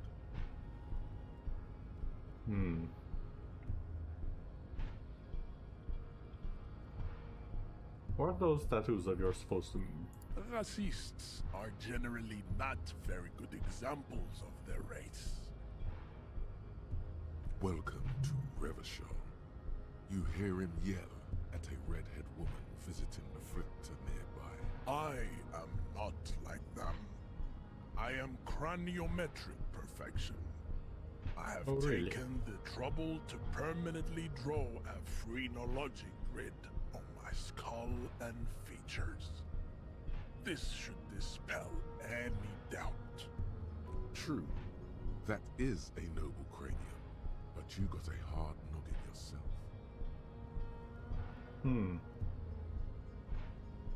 You're sure that I'm not superior with you in terms of stubbornness? You exhibit forward projection of the jaw, indicative of schizophrenia and sexual inaccountability. From a purely aesthetic standpoint, the dimple in your jaw makes you look like a baby. This is not craniometry, just an observation. It is impossible to see any more of your bone structure. It is covered in the ravages of Al-Ghul. From what remain of your Al-Ghul. I have the feeling that's a funny way to pronounce alcohol. Lips, baldness of the head, and long arms relative to lower limbs. This leads me to conclude you are not a police officer. You are a common criminal, an offspring of murderers and sailors from Sur-la-Clé and Vesper, and possibly even the degenerate Wait, Vesper? of Ubi. Why is Vesper here? Excuse me, the other Vesper, what? Your racial heritage is uninteresting. It is the same as all Revacholians. Your parents and their parents made the decision to reproduce while under the influence of Al-Ghul. That is the Not counting the alcohol, I'm pretty sure that's how you are most here. people came to be.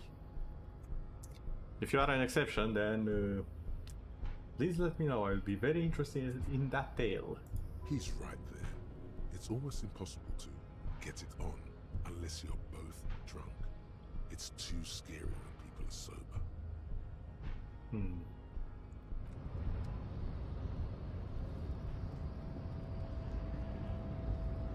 Fair enough. Nah, I'm gonna take the hit.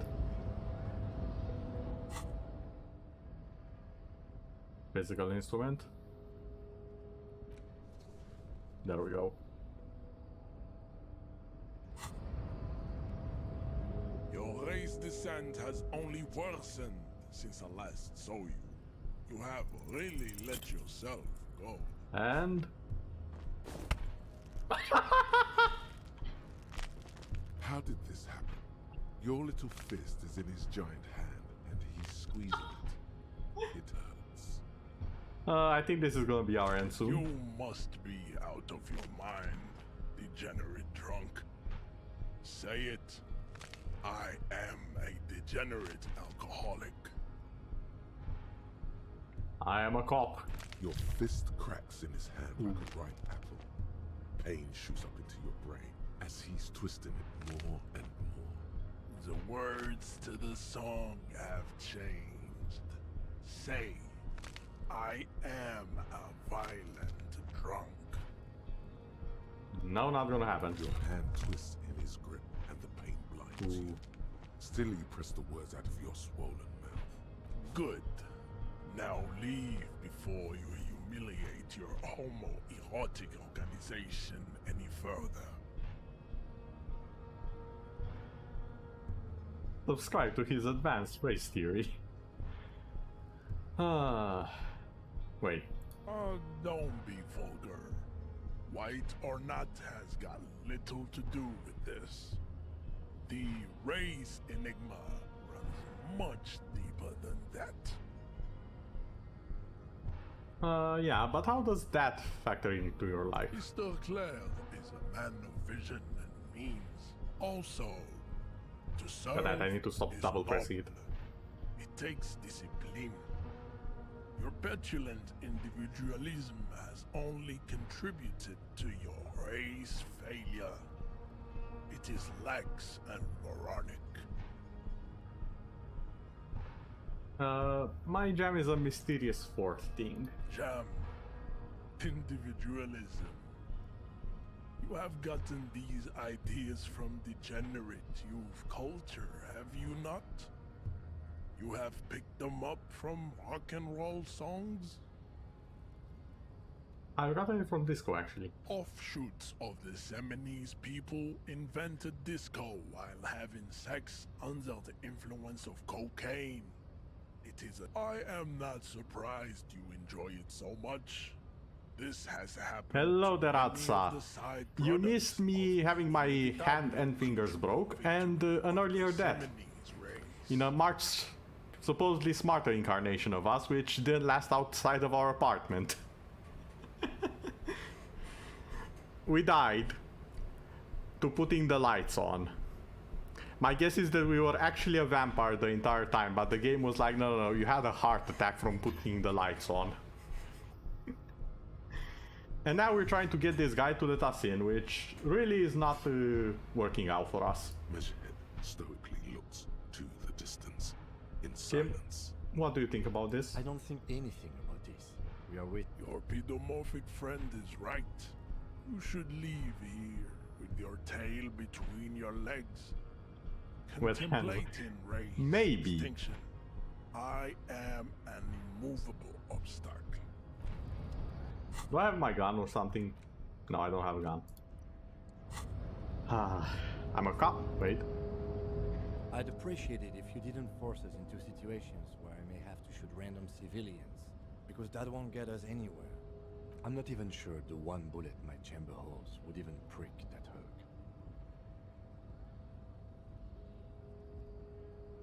Okay.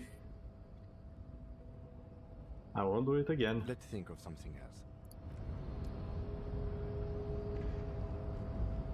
Yeah, apparently I had a bit of an interesting drunk night and I might have forgotten my everything. Like I had to find my pants, my hand, my shoes, everything. Wait, did you just say electric?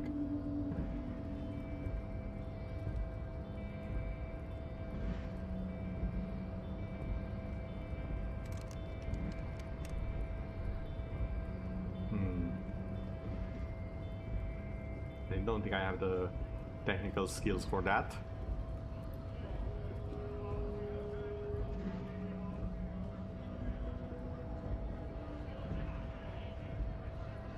Nice aggression with the native. Don't let the chief fool you next time. You don't need to be that up in his face. Leave yourself space to move. Not bad advice, actually. This might do the trick. Let's talk about our right to work. What about it? Your right to work? You here to fuck with us? Beat the honest worker down. Why should I? We're here to fight for a cause. Stripes usually have problems with people who have causes. Okay, then I'm thinking no. Good. We're fighting for a cause here. Besides, we're not that different. It helps if people see us talking, cops and strikebreakers together. Shows authorities are on our side. Builds confidence. What kind of cause are we talking about? Rights of people. Rights of workers. To have gainful employment. To make a salary. And feed their families. Yes, I would say that's fair. I don't think I've chosen sides yet. Might be time. Don't let the fat bastards tread on you. Cops tend to side with the higher-ups, but you're essentially still workers. I don't trust cops, but I can see you understand the right to work! Right to work! Regardless, I have some questions for you. Maybe you should ask them the questions, like why we're not allowed to make a living here. Shame on you! We have families to feed, you piece of shit. Oh, that guy. So do we, Scott.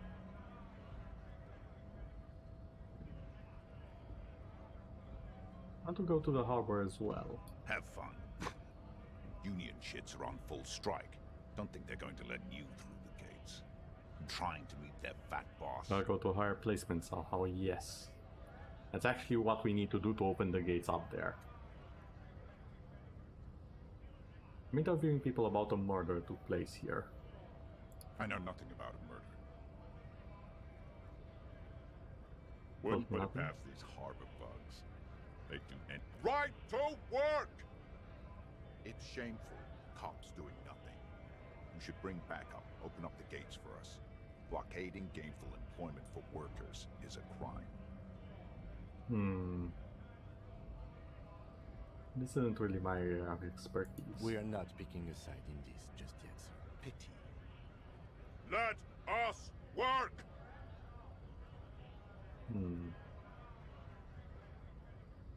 I need you to be my champion against Jean-Luc up there. No.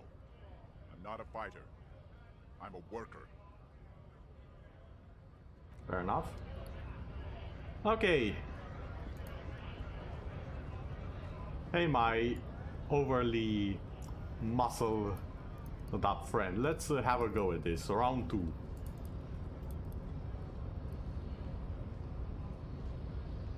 Yeah, he kind of looks like a fighter.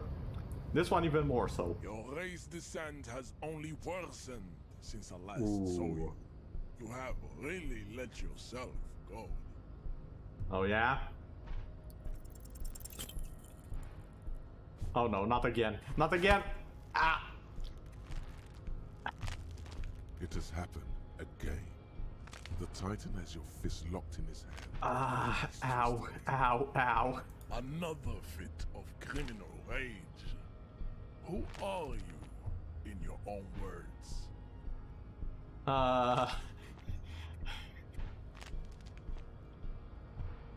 You be more like that. The entire hand. Ooh, the sounds. I'm a cop. Your fist cracks in his hand like a rifle. The words to the song have changed. Say, I am the crunch. a violent drunk. Okay.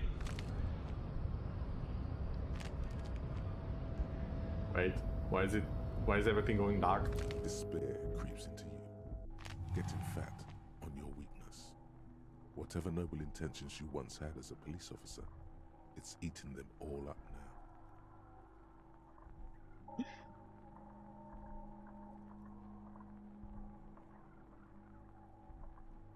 I'm done. No one even likes cops. Yes, it can be difficult to be on the receiving end of so much distrust and outright hatred. Nothing you can say would make you feel any better now. cop gives up the detective genre for social realism. Another police officer resigned from the RCM following a nervous breakdown. Oh my god, he's still cracking my hand in the background. At passers-by, shouting, "I never loved that woman." When asked to comment, former colleagues objected to the theory that his psychological disintegration was precipitated by his wife leaving him.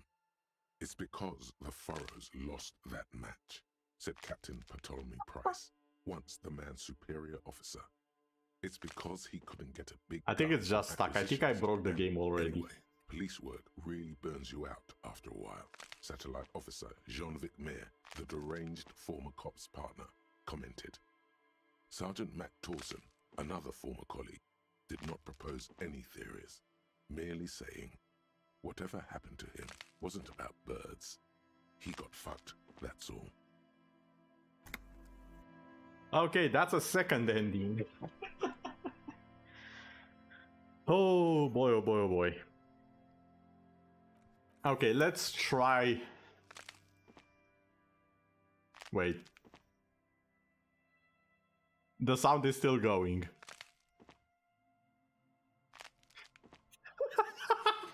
My hand is eternally stuck in limbo, being broken by that guy over and over again throughout all realities.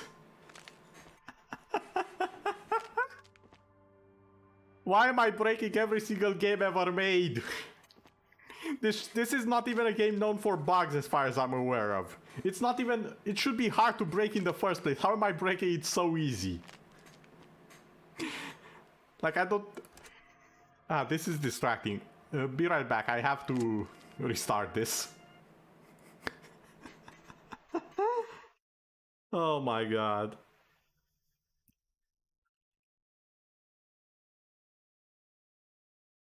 Well, at least it took 2 hours to break the game. This might as well be a text-based game. How do you break a text-based game? Maybe I'm powerful enough to break every game. Maybe. What will I do with this power? Maybe I'm the reason all of the Ubisoft games are buggy, and you just don't know it. I was their bug tester. I didn't report any bugs. That's also why I got fired and now work as a VTuber. I'm just messing with you. I never worked at Ubisoft, and I'm also not getting paid from this at all. At least not at the current time. That would be good though. Maybe one day. It is my curse. No, it is my blessing. My power. And I'm definitely making good use of it. Okay. Let's pick one of the others. You know what, Atsa, since you're keeping me company right now, the most, pick one of the three. These are basically pre-mades, and we'll see where it goes. Candle care. The Thinker, Sensitive or Physical, which one do you want?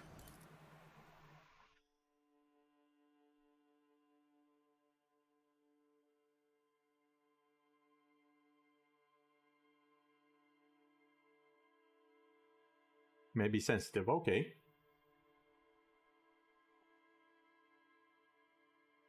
Might begin to lose his mind. Perfect. That's our hero.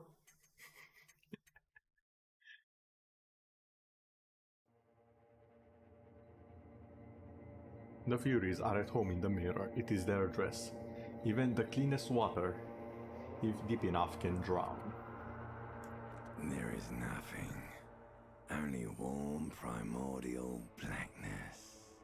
Hello there, Your reptile conscious brain. ferments in it. No larger than a single grain of malt. You don't have to do anything anymore. Don't worry, Atsa, our mind is already split in several parts, as you can see right here. Ever. Never. Ever. Never, ever, ever? Never, ever, ever, baby. I love how enthusiastic the ancient reptilian brain is. Also, I like that it has the title Ancient. An inordinate amount of time passes. It is only void of struggle. No ex-wives are contained within it. What was that about the X something? An awareness creeps up on you. A mass lies hidden in your dead angle, soaking in some lurid acidic sauce. It's bloated and shameful. Also, from this. Surrounding you. Hold on, actually. This is a terrible line of questioning, and it will only lead to more awareness of the meat thing. So, you might have noticed the title, Disco in the Brain. I played exactly one ending, a very short one, like 5 minutes or less in the game. And I was like, yeah, I have to stream this. This opening scene is the reason why I named the stream Disco in the Brain. And I think it fits. Yeah, let's go. Back to the deep. There. No ball of meat. No light in the formless nothing. Just night swimming. I like nothing. I know you do, baby. I know. How about some more sweet oblivion? Coming right up, sir. Smooth passage. Allons-y, let us go. Alright. Nothing town to fuck all borough. Let's visit the ancient Zero Holm. Great choice, Elder One. It has always been like this, and it always will. Don't stop, keep singing. Sing me the Song of Death. The Song of Death is sweet and endless.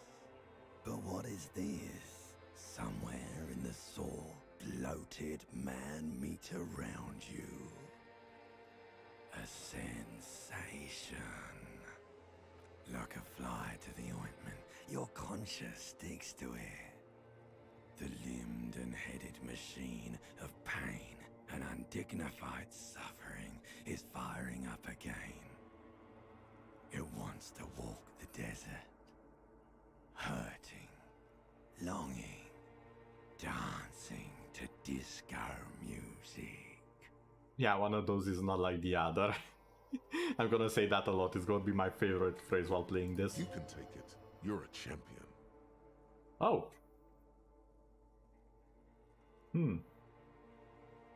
I'm not scared. I'm a champion.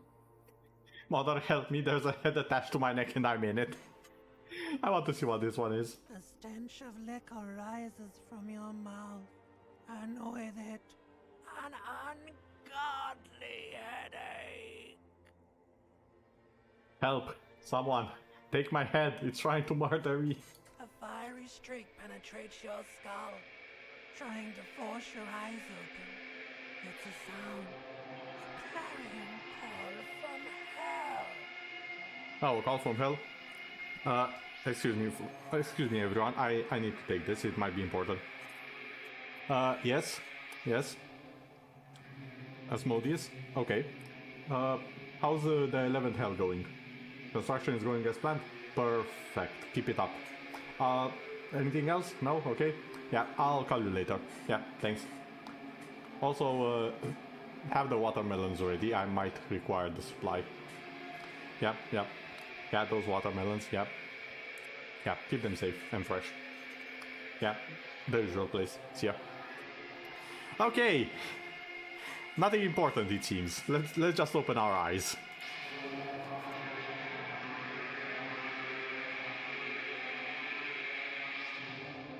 Okay, so we are back to being on the ground this time.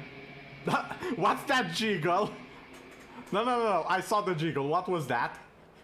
That did not happen before.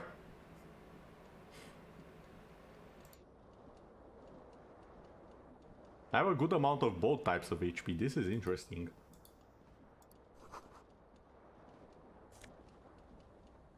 Okay, let's take our pants. You hear a jingle.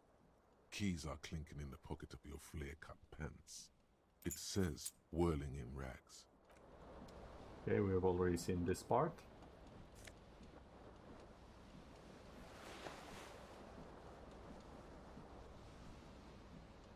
This fan has 2 chain pull switches. One ends in a tiny fan, the other in a light bulb. A truly Look at horrific the necktie necktie. somehow attached itself to one of the blades. Or has it been consigned there as punishment? You feel as though this creature is your friend and wants to reattach Yay, itself friend to your necktie. neck It's so back. that you may continue your adventures together in this strange world. Okay, let's stop. Should I stop the fan, actually? I wonder what happens if I fail. You reach out to grab the tie, but what's this? Diffuse, radiating chest pain. Wait, what? Doom comes over you. This is bad. Feels like sharp stones grinding in your chest and keeping you from moving for quite a long time. Still ongoing. Now is a good time to start worrying. Finally, the pressure recedes. You find yourself covered in cold sweat and trying not to move, hoping it will keep you from dying. The blades come squeaking to a halt. It should be easier to reach the tie now. Okay. You swoop up and catch the tie. Snap. It's released from the blade. Warning, warning, the necktie is no longer contained. What you have in your hand is a fantastically colorful tie with 4 or 5 different patterns. The knot reminds you of a noose. The switch must be broken because nothing happens. The air in the room is starting to feel like vaporized urine. Okay. A terrible I wonder if mistake. I die from this. Turn the lights off immediately.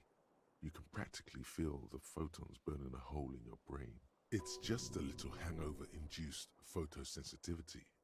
Don't overreact. Okay. Bring it. Little black spots dance on your retinas.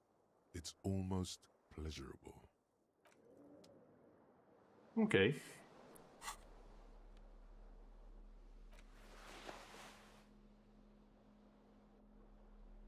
The necktie is adorned with a garish pattern. It is disturbingly vivid. Somehow you feel as if it would be wrong to ever take it off. It's your friend now. You will betray it if you change it for some boring scarf. Ah.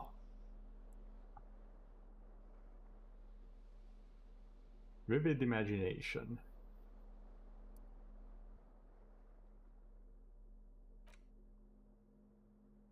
Halogen watermarks.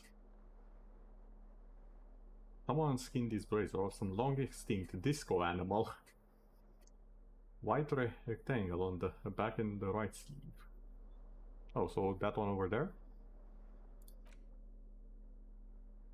His golden brown trousers are flare cut.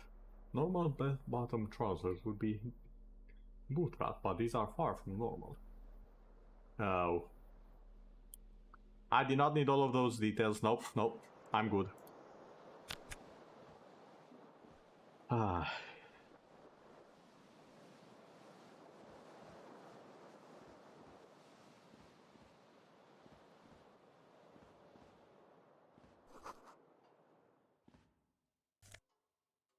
Oh. Another shirt? Oh, it's the shirt, not the jacket. My bad.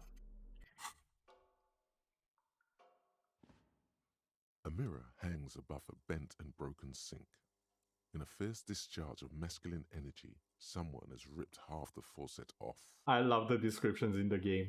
Hot water sprays from the base and steam covers. Suddenly, you realize you have no memory of the face that awaits you there, underneath the soft vapor.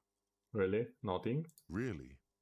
Or recollection of the person you are, the people in your life, and even the world. And yeah, I was right. The actual image is different. Alcohol. This was no mere night of drinking. It was a deluge of world-ending proportions. As you slowly abort, you clearly have not thought this through. You won't like what you see there, and you will never unbecome it.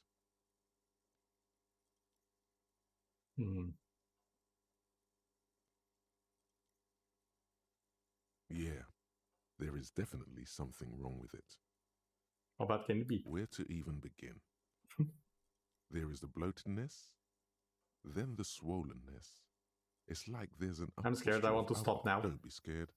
It's only your face. It's not like anyone's going to see it. How does that work? It's not. Your nose feels like a small balloon in the middle of your face. It's not. It's swollen and I'm snail out of here. I love that I can actually hide my portrait and we don't actually see the horror. That's great. Can I piece the crime scene again? The window stands broken in its frame. Cold wind blows in. It's like every object has an importance to the lore. Yes, and I love it. This about the game. And from what I know, the game is pretty big. I played like minutes of it. Minutes. And there's just so much I can analyze.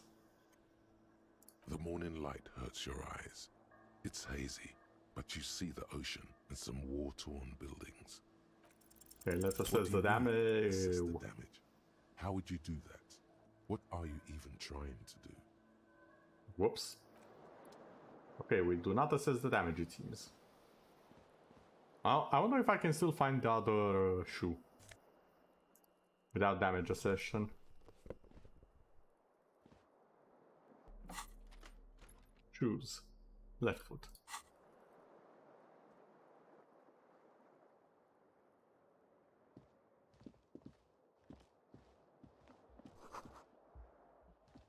Something on the table.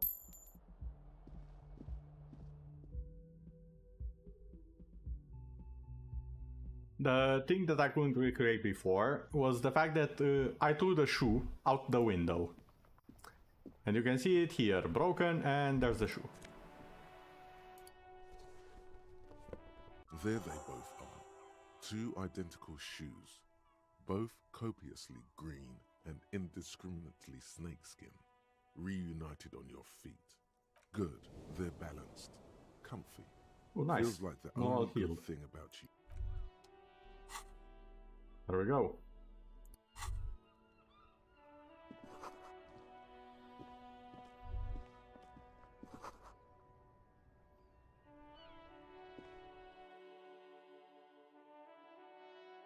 What will be explaining this? Anatomy? Okay, you got me with that one, I'll give you that much. Anatomy. Broken, more like super clean. Hello, officer. Greetings. The young woman raises a cigarette to her lips.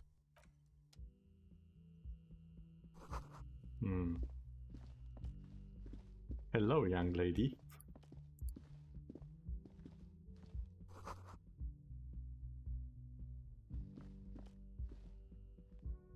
I did talk a bit more to her last time, but I'm curious how things will turn out this time, so I'm moving a bit forward.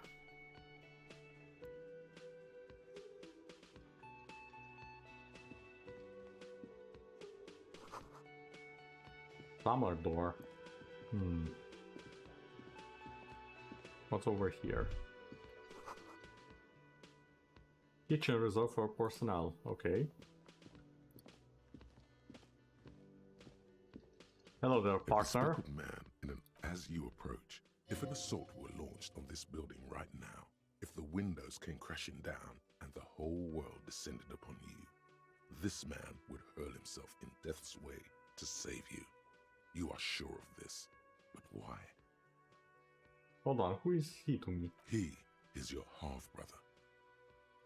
Damn, okay. Hello, I'm Kim Kitsuragi, Lieutenant, Prison 57. You must be from the 41st.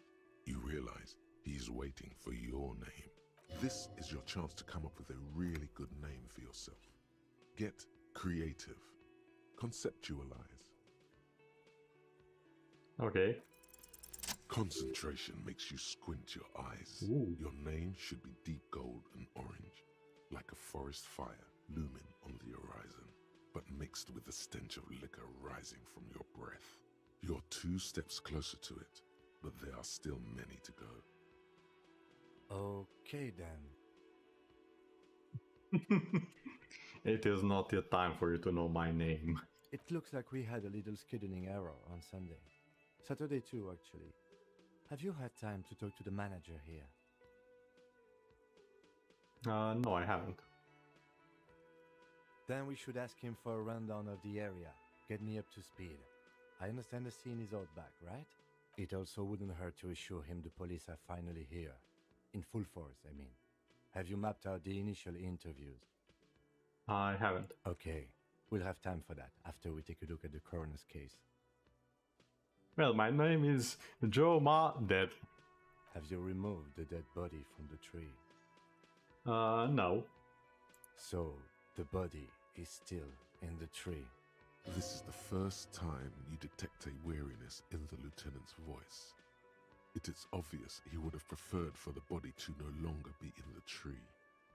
Yes, I would also prefer for random bodies to not be in trees. That does seem like something most people would prefer. Unless it's meant for Halloween or decorations, in which case, yes, all of the bodies in all of the trees are preferable. Where it has been hanging for 7 days straight. Oh! We should go there as soon Oh as yeah, we are done 7 days. talking. I was very busy. It was a long vacation, you understand. Undercover, of course. I was sent here to meet a detective from Precinct 41. You have the insignia of the Citizens Militia on you. I suppose you could be impersonating him. You could have gotten the insignia from the black market or forged it. But for now, I'm going to set those possibilities aside. He nods. Okay. Let's get going then. After you, officer. If you're about to embark on an investigation, shouldn't you have a badge?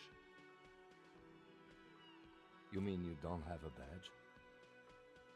Wasn't told me when I woke up. Losing your identification card is a serious matter. My vehicle has a shortwave. You can use it to report your badge missing. I advise you to try to locate it as quickly as possible. But getting the body down should still take precedence. Lieutenant Kitsuragi is now in your party.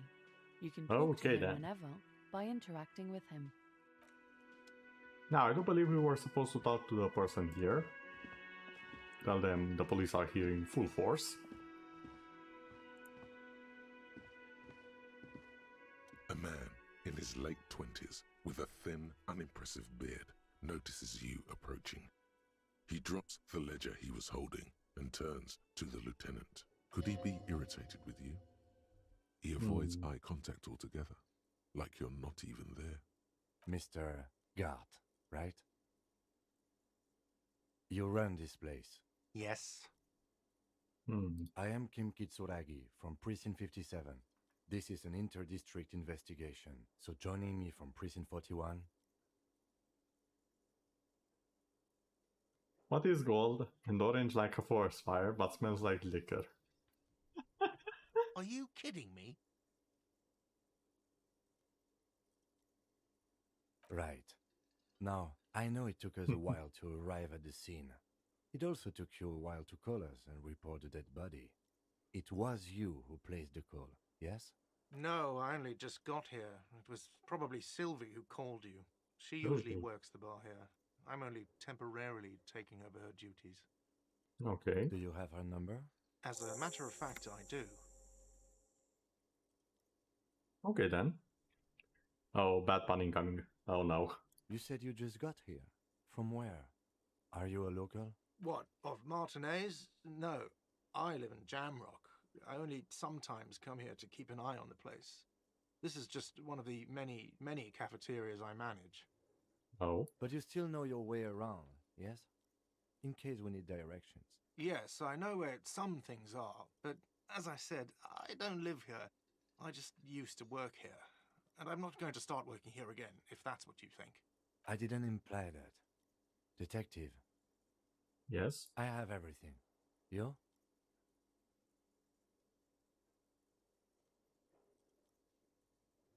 What?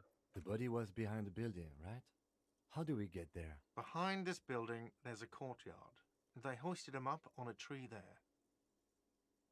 And how do we get there? See that door there? Go out and turn right. There's a big hole in the fence. No need for a key. Just go through that hole and you'll be in the courtyard.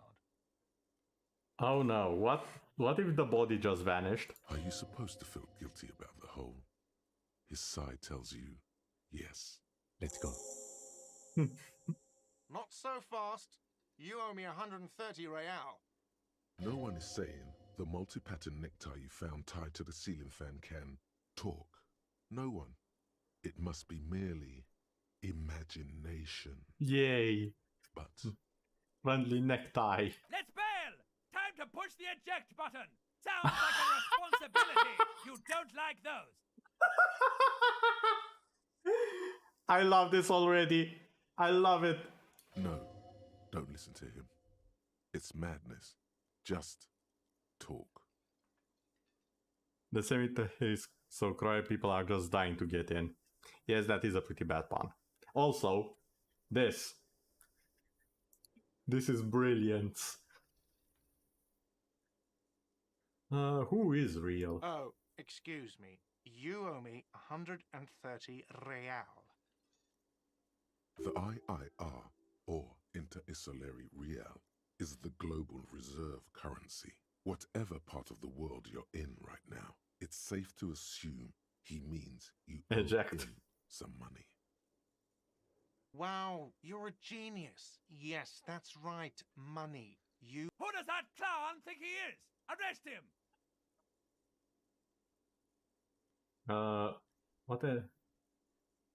What do I owe this place for? Let's see. 3 nights at a tariff of 20 real comes to 60 real. Then there's the window you annihilated. The hole in the window was the first thing I saw when I came to work. So don't try to tell me you didn't. That will be 40 real in damages. Another thing you've annihilated is half the bar. You've run a tab of 30 real. Actually more, but we'll round it down to 30 for your hard work maintaining the stability and order of Revachol. That's 60 plus 40 plus 30 equals 130 real. And yes, real is still money. What are you, a philosopher? Since I woke up, I have trouble remembering the most basic concepts of reality. Money is what grown-up people use to pay for things. Things like this hostel room, or 8 bottles of potent blend, and 9 packs of Royal Extra. We use it for everything. I get the feeling I don't have enough. Is this money? Yes, it is. No, you see, that's 40 cents. Oh. Cents are a form of currency 100 times smaller than the real. I'm not even going to take this. Come back when you have 130 real. Okay. He stands silently, looking at the coppers on the counter. For a moment, his antipathy is overcome by compassion for the sheer smallness of the money. He demonstratively suppresses a world-weary sigh. What happens now? I'm sorry, but he has to pay. I can't let him stay here any longer if he doesn't. If he doesn't have the money by tonight, then... Officer, maybe you're better off working this from home for now. You live in Jamrock, right? It's not that far away. Somewhere else where I can stay around here? You mean somewhere else to run up a huge debt? I don't think so. The union squeezed most places out of business to fund the strike. You're better off home. I don't remember where home is. Officer, you really need to take this up with your station. I have a shortwave radio in my car. Call them, ask for assistance. We have to get this investigated. Good luck. Okay then. By the way, so I was correct. Where is home? The address is coming up blank, and this place sure isn't it. But you've been at this hostel cafeteria for only 3 nights. Where were you before? You had to be somewhere. Why did you say that? These are just synapses firing, it doesn't mean anything. Lieutenant Katsuragi, do you know a place called Marble Hill? No. But isn't that an expression, not a place? An expression? A saying. Up on Marble Hill, a great high place. One that is impossible to climb back to. That doesn't sound like somewhere you can stay if you run out of money. You can try. Run some addresses in your head when you get the time. Maybe a street or an apartment will appear. Okay. Ooh, Island Empire is growing quite nicely. Item, signature skill.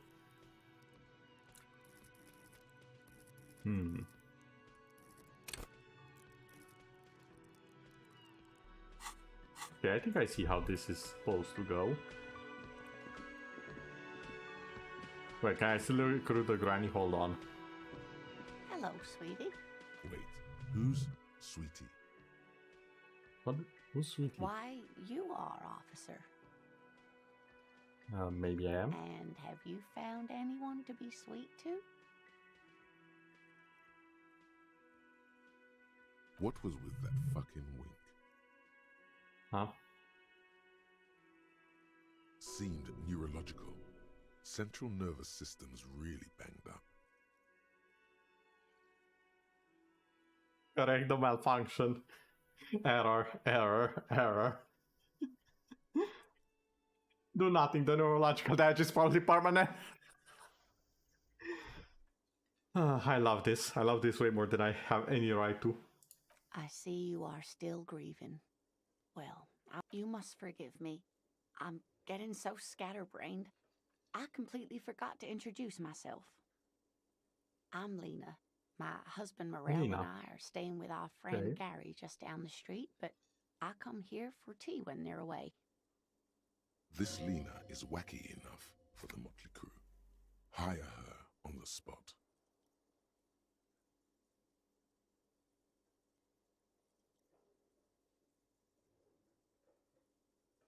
Of course, dear. Good luck with your case. Okay, let's actually go to the place of the crime scene. Because apparently I was going the wrong way.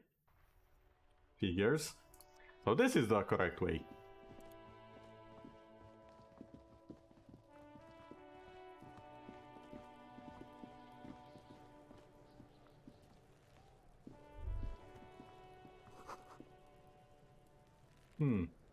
Yes. I see the body is still there. Hello? Kuno's got this. Oh yeah, Nappa Kuno! Oh, that's where you are.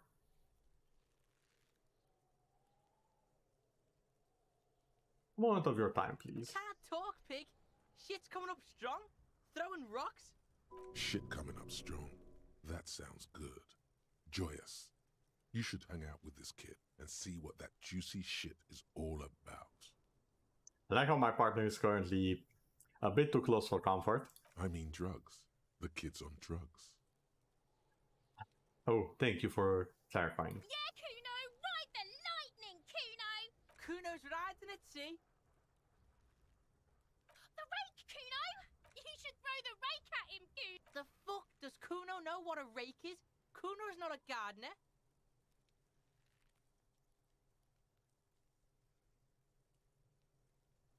What should we do? We shouldn't do anything. I don't tempt such forces. Forces? You will see. What? Excuse me, what? These are a bunch of kids on drugs. That's about it. Unless this... Actually, the game might have a bit of supernatural to it. I think properly, with everything that's been happening so far. I will not put it past it. The fuck are you talking about? He's calling us Kuno! He says we're fucking each other! No, that's not what I said. Look, I have questions for you. Alright, entertain the Kuno. Show me what you got. What you got there? What you got, huh? Show me what you got. The body, what do you know about it? Shitload pig. What's your question? Don't tell the pig shit, Kuno! If I were to want to waste my time, which I do not, I would ask them who he is, how he got there, and the...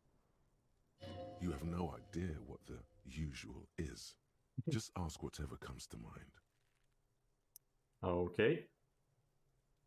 Kuno's fuck imp. Kuno uses the fuck imp for target practice. End of conversation. Very strong.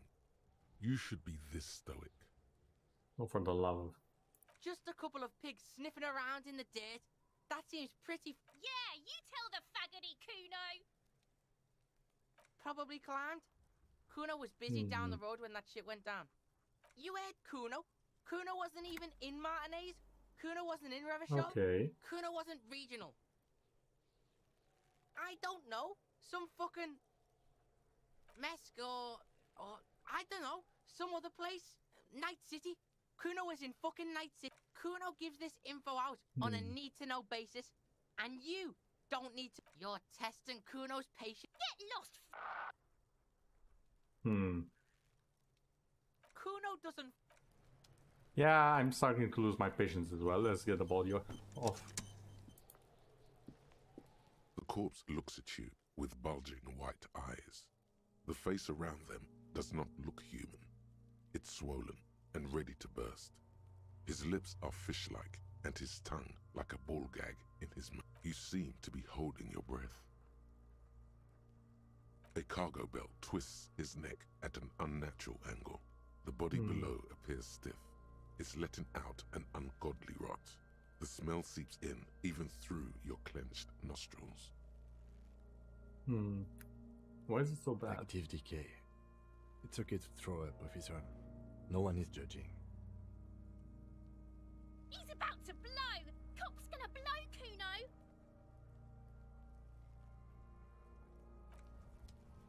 Okay.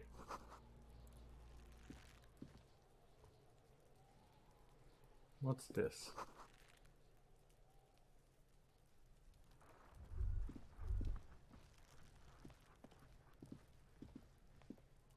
There are several footprints in the mud, left by work boots. Anywhere from 6 to 12 pairs have walked here. What Heavy kind of workers' boots? boots with reinforced toes and hobnails all over the yard. Hey, What do you calculus? think you are? A super detective? You're hungover. These are just dents in the mud. What do you think you No are, super pattern detective? emerges for Lol, the time no. being. Okay. What's over here?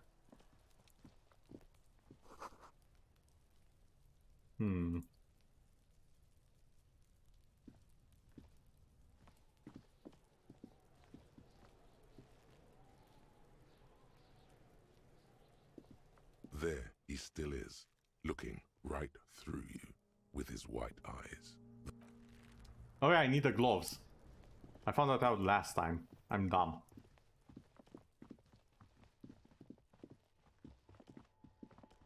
I think to talk to a girl here and borrow the gloves. The RCM in Martinez. We don't see a lot of police around. Of course. Me? I am just a gardener. I am working. I have agreed. There's discomfort. She stops me. Well? Don't worry, miss. Of course. Where to? There's the pier, the Cape Side apartment. What do you mean? We're in Martinez, sir. What do you mean? Yes, sir. He knows where we are.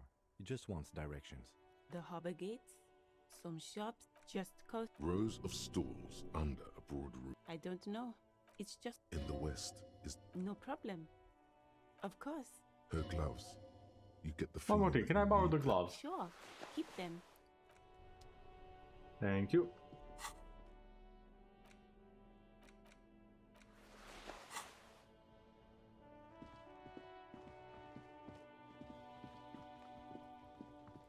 Okay, now I should be able to interact with the corpse, I think, maybe?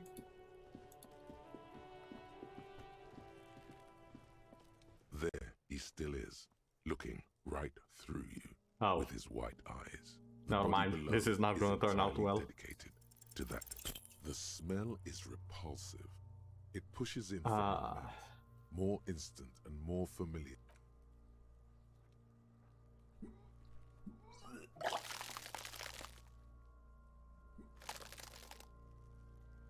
Well, there goes whatever dinner was. You feel a great force ringing from your stomach. Your body curls and pushes it out, burst by burst, until a pool of vomit lies under your feet, and your throat stings from the stomach acid. Keep it. Thank you. The hangover is clearly making this worse for you. You could use some ammonia to clear your head. Okay, where do we get that from? That young woman, the gardener, mentioned she used salts for the smell. If she doesn't have any, there might be some in the freight store nearby. Acquiring ammonia will provide a modifier to the white check. Modifiers make checks easier and allow you to retry them. Okay. Let's talk to the gardener yet again.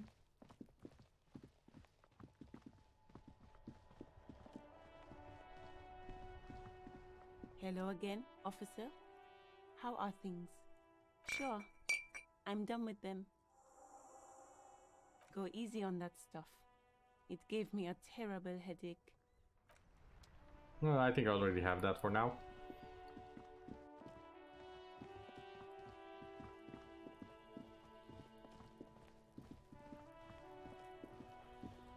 Okay, inventory items.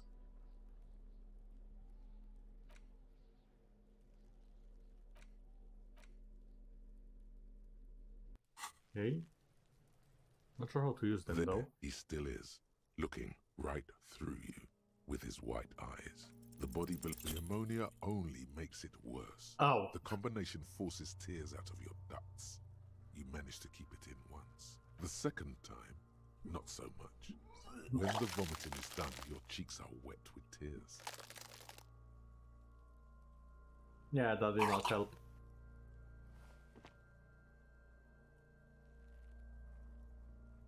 Nor does the wind right now. The weight is reassuring, like a krenel on solid fortification. Pat, pat, pat. Pat, pat, pat. Oh, it really feels like Tommy's here. I've seen strong men turn themselves inside out for hours. You are facing tough odds here. Alcohol withdrawal makes it considerably harder.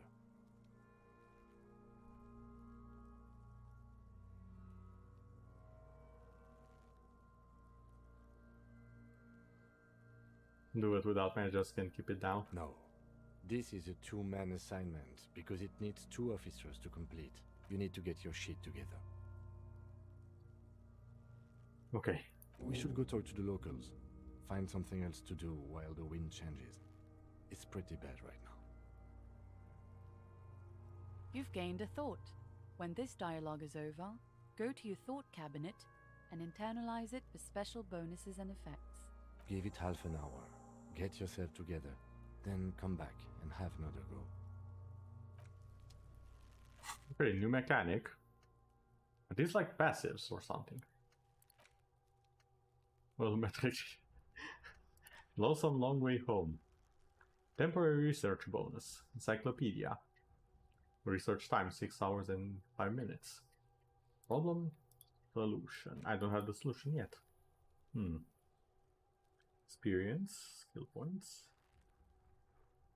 Let's rewind. Let's trace your drunken steps back home. Jump across the race canal bridge southwest of here. Fall over. Get up. Get off the asphalt in 20 minutes. Shuffle your feet to the car. In 3 hours. Scaring little children. Go under the great raised motor track, the 881, until you reach La Domaine Eminent in North Jamrock. The streets are frozen this time of year, caked with ice. Walk down Main to Perdition. There's a side alley there, and your footprints in the mud. Oh, this is a low research time. Your shit is apart, and it's rather unbecoming of a cop and a human being. It's supposed to be the opposite of that, together. Compressed in a small area, to achieve a solid level of shit compression.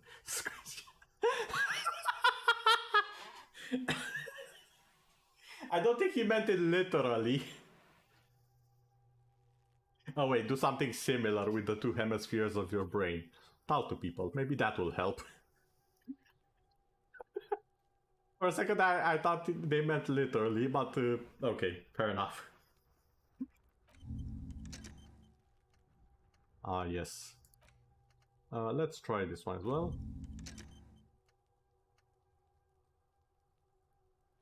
Encyclopedia.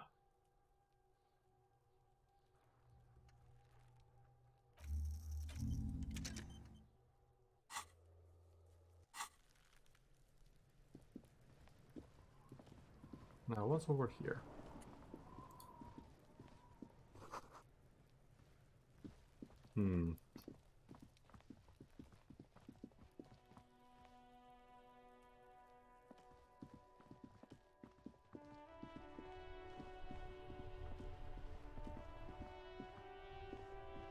I found out where the other store was. There was another store somewhere, right?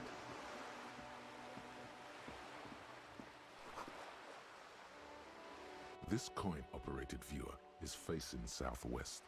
Its coin slot is full of fossilized bubblegum, rendering the machine permanently inaccessible. Aww, poor little viewer. The metal feels cold and wet under your palm. It looks unhygienic. Vandalism. Probably some kids. A thick layer of graffito covers the lenses. You spell out the word Onuk written on the other side, with N and C scribbled backwards.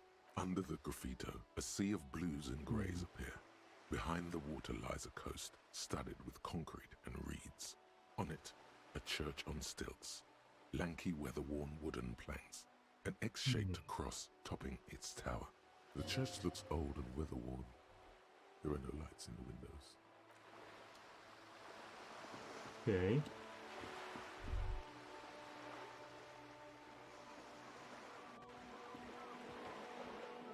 Oh. Yellow plastic bag.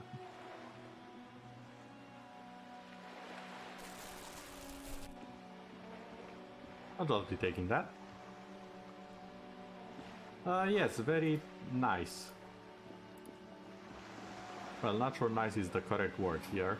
Looks a bit unhealthy, to say the least.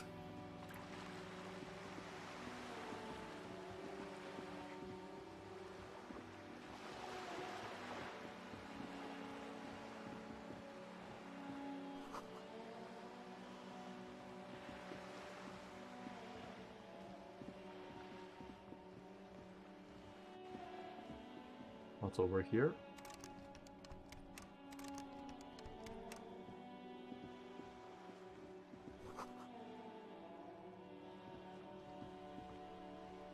A sturdy metal door guards the southwest entrance to the apartment building. Oh, it's an apartment building, not what I need.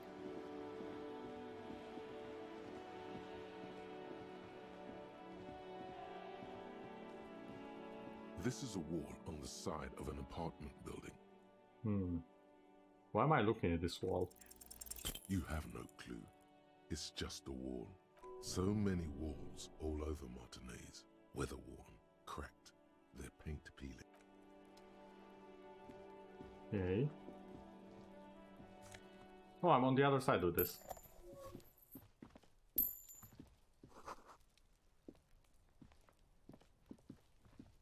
There must be another way into the building.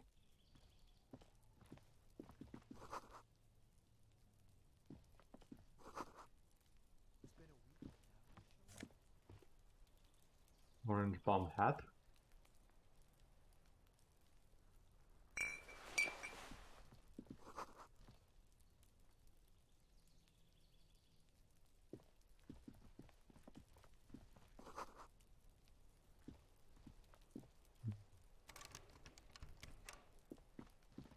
Okay, fair enough.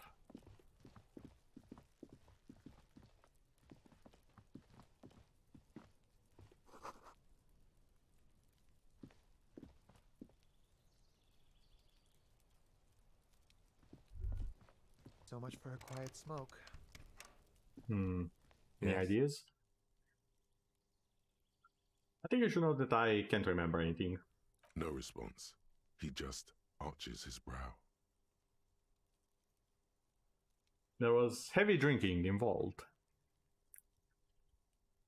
Have you tried concentrating on something other than your personal affairs? There is a sudden, harsh edge to his voice, like he's tired of hearing about your personal affairs.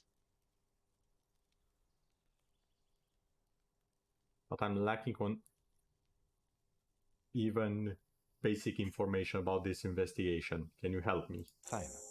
We should get through this day first. Off hours begin at 9 p.m. If you're still having trouble then, I can give you an orientation. Okay, so what should I concentrate on? Try work, the case at hand. It can work miracles. Focus on other people's troubles, not your own. That is a relief. Your heart beats twice like a fist. The serotonin deficiency makes your teeth clench. The lieutenant glances at his electronic wristwatch. A moment passes. The lieutenant glances at the sports watch on his wrist. You seem to be following me. Excuse me? Beat it, you're just cramping my style. Frankly, Detective, you are in a deranged state. I can't let you proceed without close supervision. In fact, under normal circumstances, I'd be duty-bound to report you. Take it as a token of good faith between our precincts that I haven't done so. The lieutenant thinks you're some unaccountable wreck who needs constant supervision. But you don't have to listen to him. You're free to disobey. That would be us, the Revachol Citizens Militia. That's good. You're going to supervise me, Kim. Except that I do, Detective. And what if I need some me time? Some you time? This is a police investigation, not a journey of self-discovery. You'll still have your evenings to yourself. Okay, maybe I need someone to cram my style every now and then. You might. It's important not to let one's style interfere with their work. Okay, let's talk about you in that case. Me? Yes, you. I don't see how my life is pertinent to the investigation. We work better together if we have more report. That's a fair point. All right, for the good of the investigation, what do you want to know? You don't look like the other people around here. That's because I'm half Seolite, or quarter. My father's father was from Seoul. So was my grandmother, but from my mother's side. It's not an interesting topic. What is Seoul? It's a part of the world, officer. A geopolitical entity and a geographic division. I told you it wouldn't be interesting. Okay. You're only making it sound uninteresting. You're barking up the wrong tree. I don't speak a word of Seolite. I've never met either one of my grandparents, and I've never been to Seoul. I'm a regular Revacholier. Okay. He's glad to have shut down your question. You ever talk with yourself? What do you mean? You know, when you're thinking, do you ever have conversations like your brain? I have no idea what you're talking about.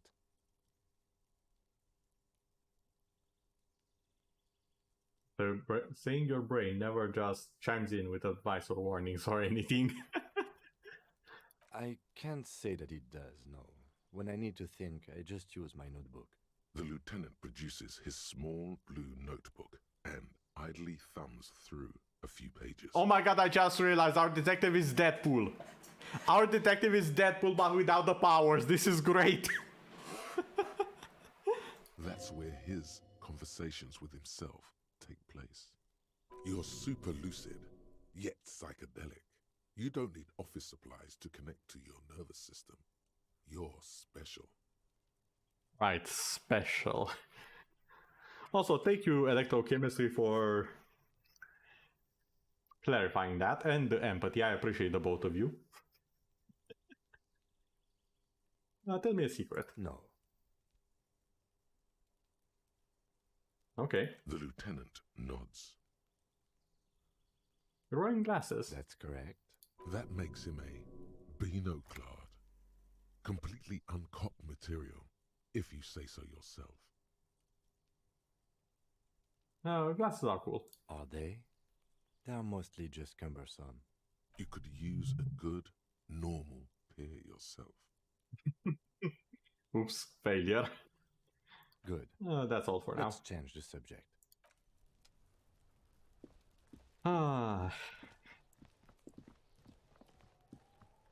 Goddamn brain, why do you do this?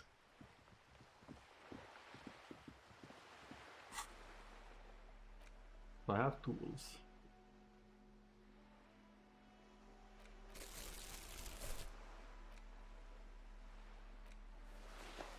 Oh my god, look at me.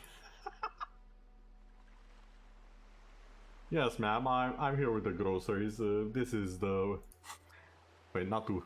This is Global, the delivery service. I think that's what the delivery, the really famous one was called. At least we have clothes. Yes, we do.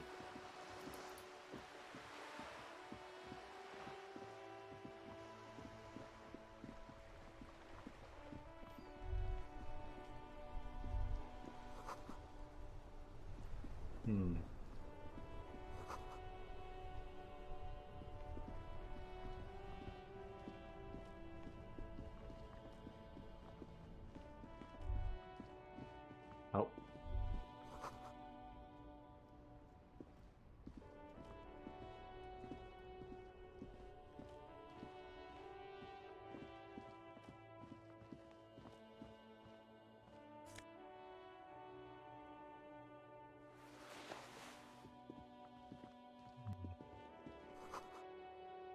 Water lookout out of order.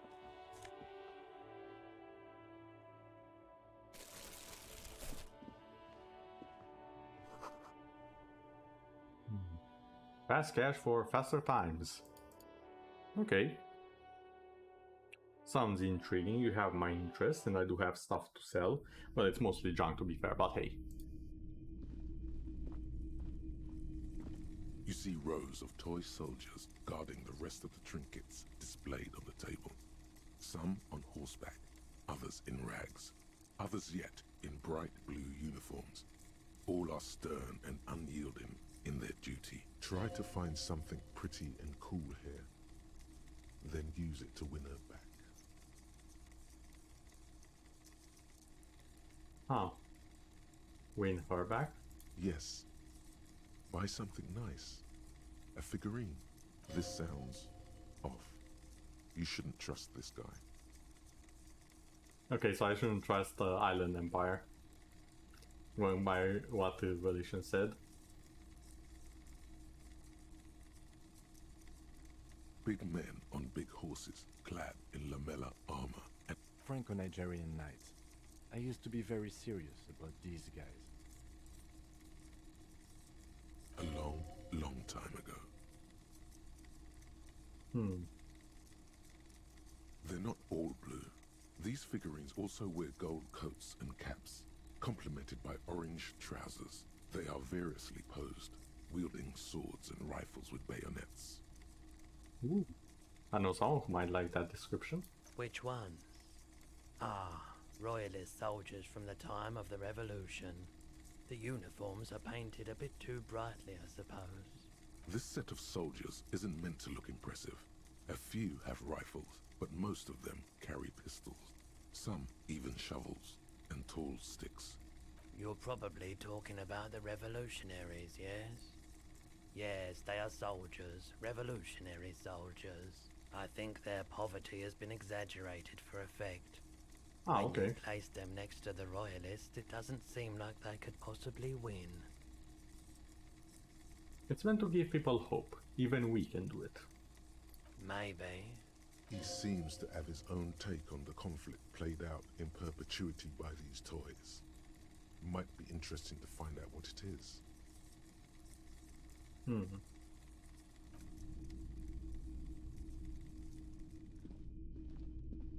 It's not often that I see officers from the RCM in my pawn shop. What can I do for you? His courtesy is not insincere, but Okay. he prefers being alone with his projector, just watching the movement of light across the walls of the shop.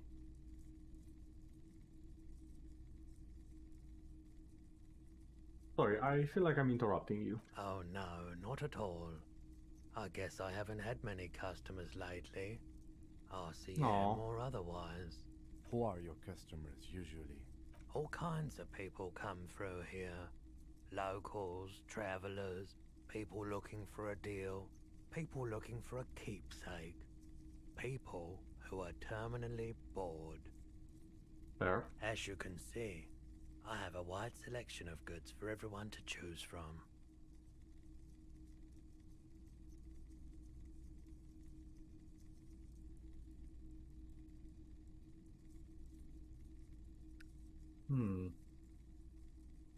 Quite a collection indeed. It keeps me entertained. Entertained? He might be high. If he is, on what?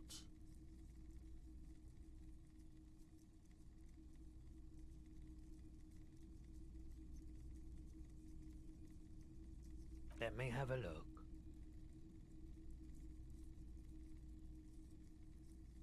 Anything else you're thinking of selling? Oh, no, we are not selling.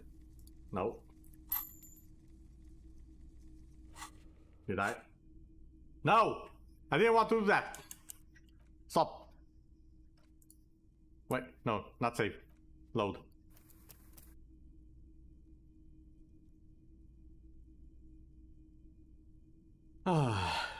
I think I made a mistake. Anything else you're thinking of selling? Another time, perhaps. Top of the morning to you. How may I be of service? Perhaps. I just like... I have made mistakes. The boomboxes on the shelf look well loved and well traveled. I did not want to sell the handkerchief. They stare at you with the unblinking eyes of their tape reels. One especially catches your eye. Deep gold and amber plastic with a big old handle on top. This is you. Golden orange. A sunset suite. Wait, what? Just make sure it works before you buy it.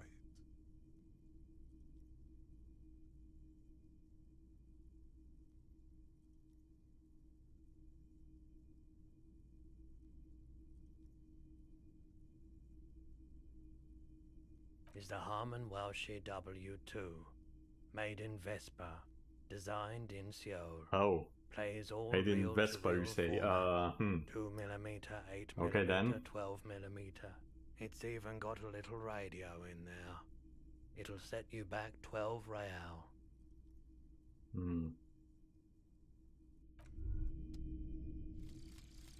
Volumetric shit compressor. Bizarre scientific news from Revachol West today, where a police officer's shit has been observed at a pressure of around 495 gigadecimals. These metallic hydrogen levels of shit togetherness were thought to exist only at the center of collapsing stars, not law officials. It remains to be seen how long the shit singularity Okay, no, this is too much. lasts.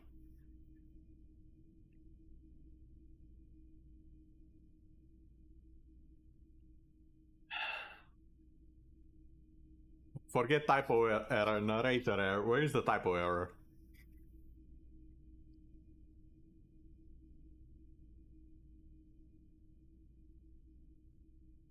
PHM? What? Oh, you who did the error. Okay, I see. The bonuses. All endurance and swipe check. It's unlocked. Learning cap for endurance raised to 4. Oh!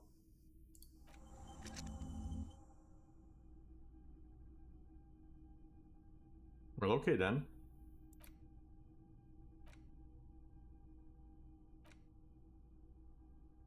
Do I have a limit on these?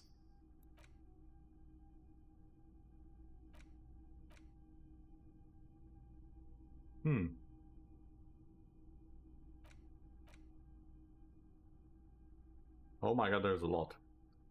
Oh my god, this game is big. Okay then.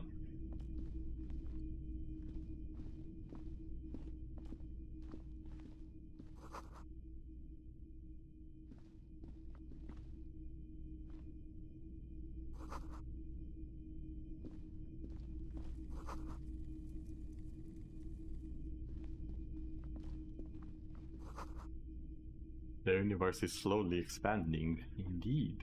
A typical Martinez streetlight sits among assorted floor and table lamps. Yes, officer. As you see, it's in perfect working order. The light pole has been carefully cut, and the wiring has been redone and attached to a standard indoor plug. The light buzzes faintly, but persistently. Where'd you get this? It was brought to me to be altered. We are not here to investigate the theft of city property. You have to admit it's rather clever what he's done with it.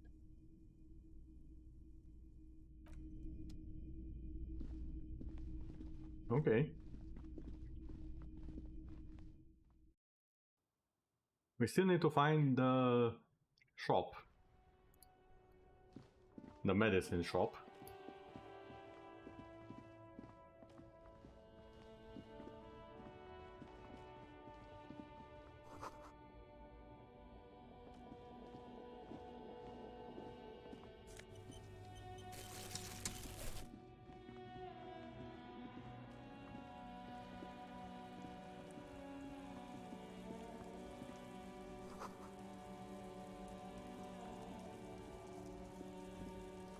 There's a pile of cheap sunglasses in a small box, a variety of shapes and colors. You like sunglasses, officer? I've got the latest styles right here. Nah, not right now, sir.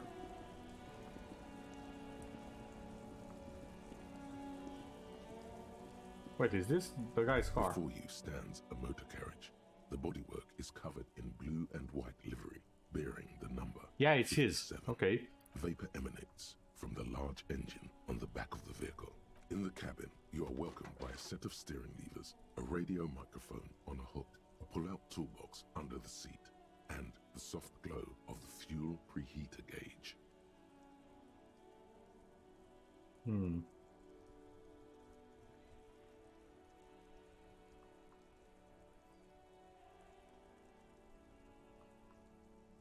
The frequency tableau lights up, and the green button labeled Prime Line glows like a feline eye. And then you hear something. The soft purr of electrical kittens, radio waves cast far and wide over the metropolis.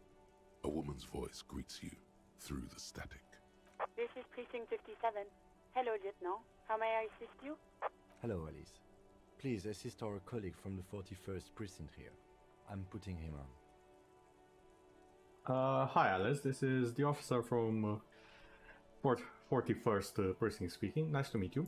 This is Officer Alice Demetri, Precinct 57. How may I assist you?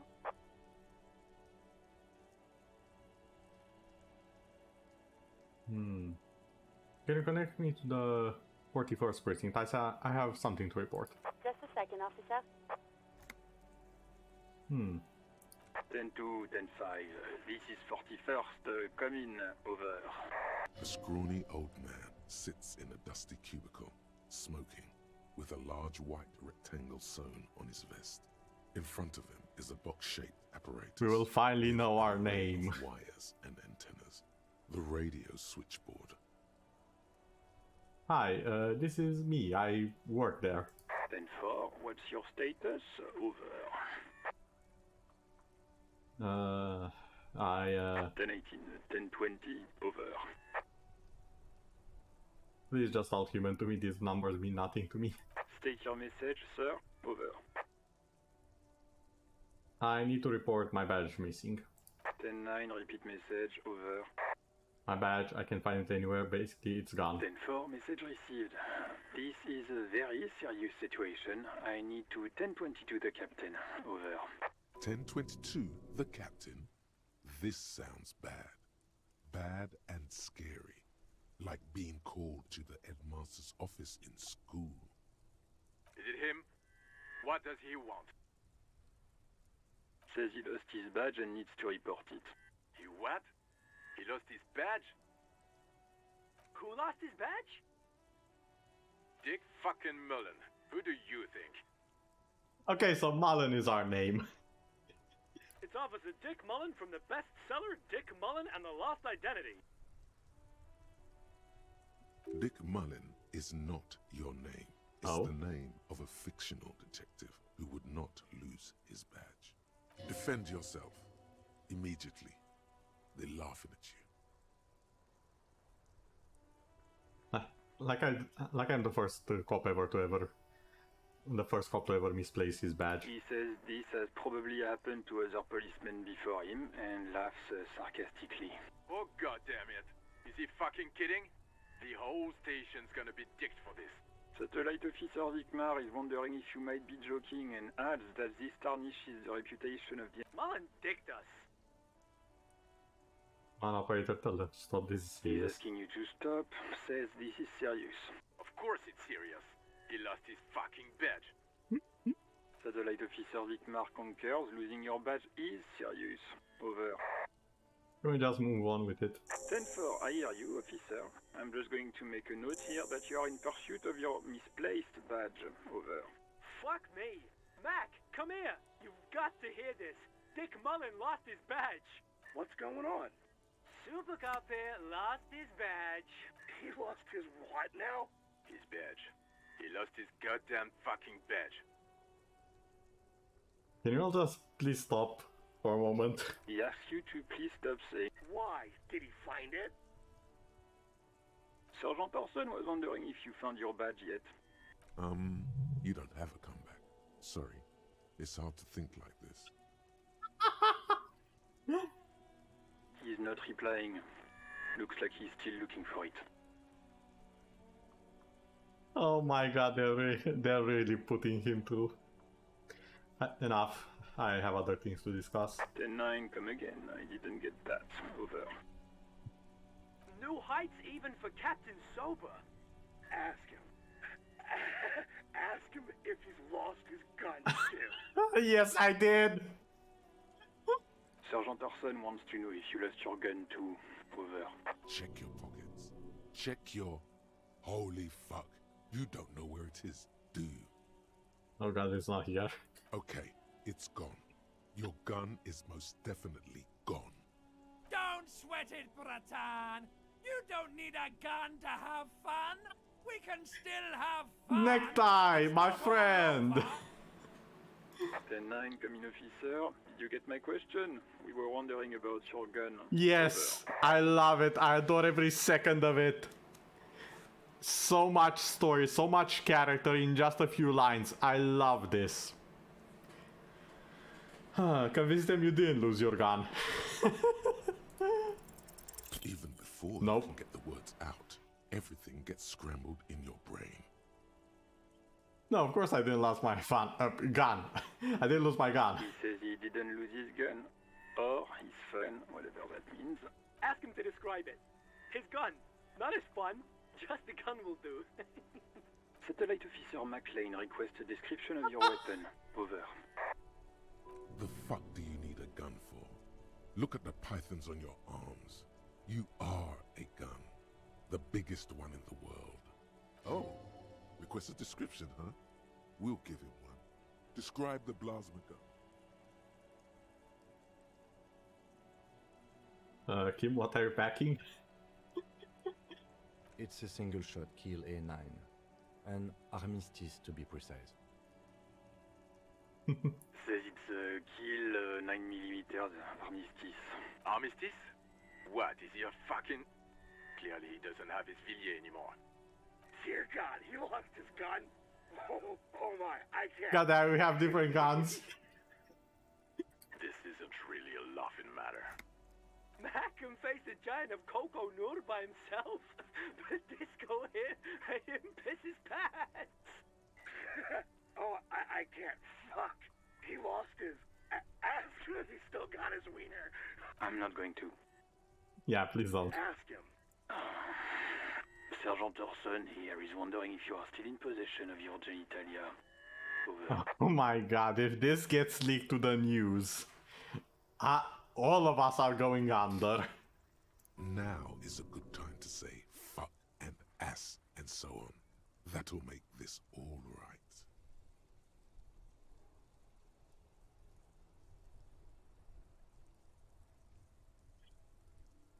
I normally am really not the type to say this, but... Click. That's a negative. Not going to say that. Over. Oh my god, the poor receptionist. What's he saying? Share with the class. He said he sodomized your mother. The prick ate Mama's vanilla waffles at the captain's birthday party. Some nerve he's got.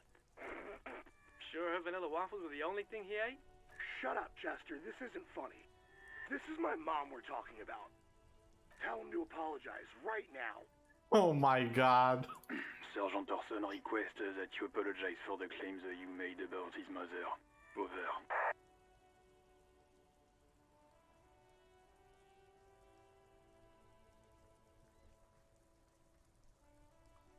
Okay, tell him I'm sorry. It was just banter. He says he's sorry and didn't mean nothing by it. Okay. Tell him to find his goddamn badge and gun. That's the only thing that matters here. Satellite officer. I heard him and I'm on it. 10-4, affirmative. Officer is in pursuit of his firearm. Oh God, Officer, do you need further assistance? Over.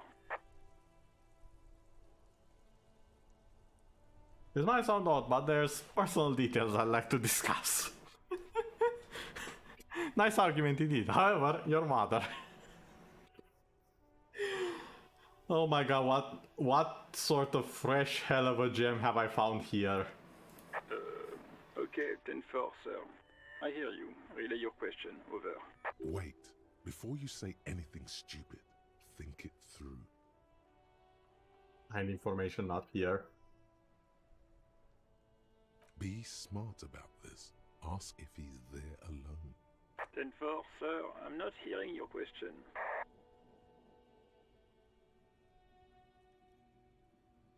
Wanted to know if you got my badge description right in your report. Can you read it to me, name, rank, and date of birth? What? What is it? He wants to verify the information on his... But of course, it says Dick Mullen, High General of the Revacholian Cavalry Force. Tell him to stop wasting time. What do you need, sir? Over.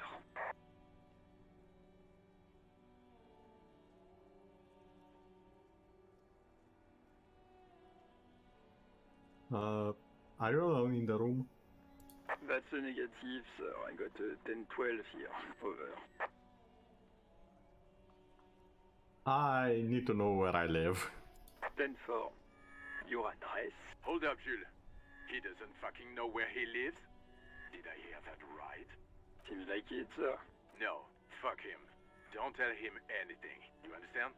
He's been hellbound for the gutter. Let him have it. Sorry, sir. Anything more I can do for you? Over. Any news about my family? 10. You probably don't want to continue on this road. Nothing, never mind. Come again, sir. I didn't get that. 10-9. Over. 10-9. Repeat message. I didn't get that, Say sir. Over. my name. Sir, I will not have you talk to me in this manner. Over. Please just say my name, Jules. What? What is it? What can he possibly still want from us? He seems intoxicated and keeps asking me to call him by his name. Mullen's drunk and emotionally aggressive. That's new. Wrap it up. Don't indulge in his drunken antics. Okay, let's wrap this up. Understood, sir. Over. I'm in dire need of financial assistance. 10-4, I hear you. I don't have... What does he want now? He's asking for money. Is he fucking kidding? The voice actors in this are bloody brilliant, almost as much as the writing itself. I don't think he is. Don't give that asshole anything. He's just gonna drink it all. Alright, that's a negative on the additional funds, sir. Over. It's paramount to the investigation that to give me more money. He says it's important to the case. He isn't getting a red cent. Request denied, sir. Nothing is working. He says he's in trouble. Doesn't have a place to sleep. Well, I guess he'd better crack the case before sundown then. Vicmar said... Who cares what this Vicmar said? Pull on their heartstrings. Enough, officer. This begging is below your dignity. Possession and authority are having a bit of a fight here. Understood, over. Okay, I heard you, no funds. Anything else, sir? Over. That's all for now. Roger that. 10-10. Over and out. 18 kilometers to the south, in the 41st Precinct's relay booth, a small crowd has gathered around Communication Officer Jules Oldboy Pidier, around a dozen cops. The small room is filled with cigarette smoke, a buzz with laughter, when Officer Judith Minot enters. Her left arm is in bandages, and her hair trimmed short. What is going on here? Did something happen? What happened is my partner made contact. It's not good. He's lost his badge and his sidearm. He seemed confused, delirious even. I'm your partner?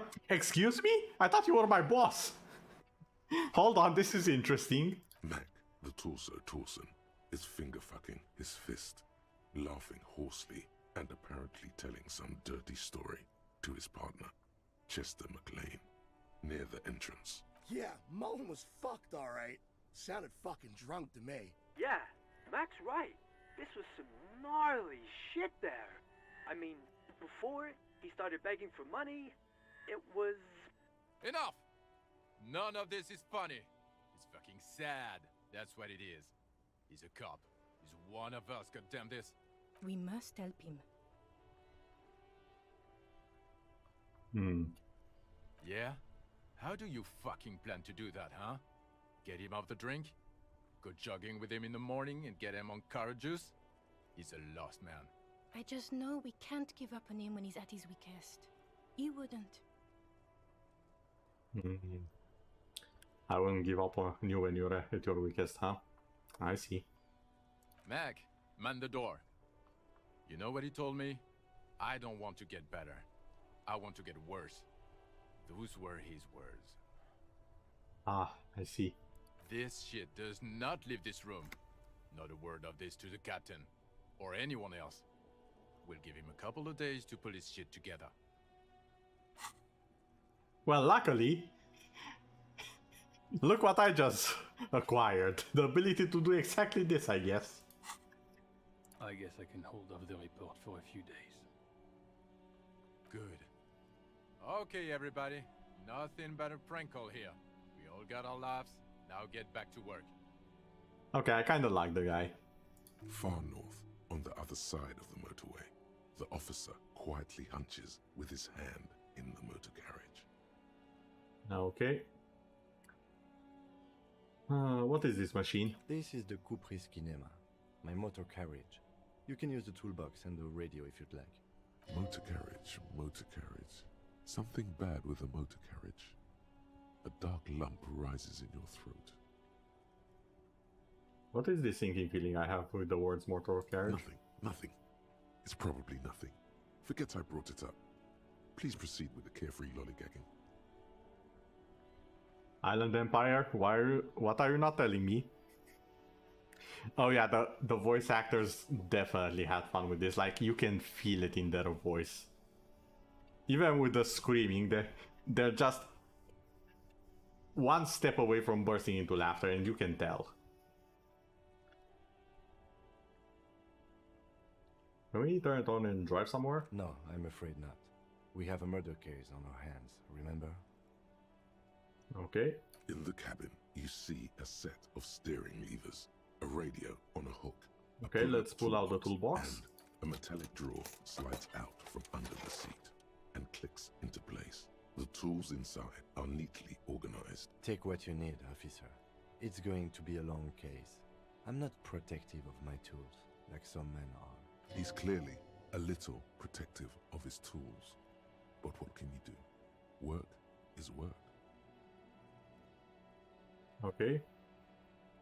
Let's take the chain cutters. The handles are long and sleek. Snap, snap, go the cutters in your hand. The pry bar feels nice and cold in your hand. Cold and heavy, like truth. You feel like you're reunited with truth once more. Useful for opening all sorts of doors and lids. Okay. It's robust, weatherproof, and well made. Police issue, blue, lets you see things in the dark you would otherwise miss. The pull-out toolbox slides back into its nest. preheater gauge casts a warm glow on the steering levers and the radio on its hook. As you tap on the gauge, the indicator pin jerks as if startled. It's in the large orange sector, indicating the engine is warm. There's no use pressing the heat button. It won't start without the ignition key. Alternative translation. Don't even think you can drive my MC. Okay.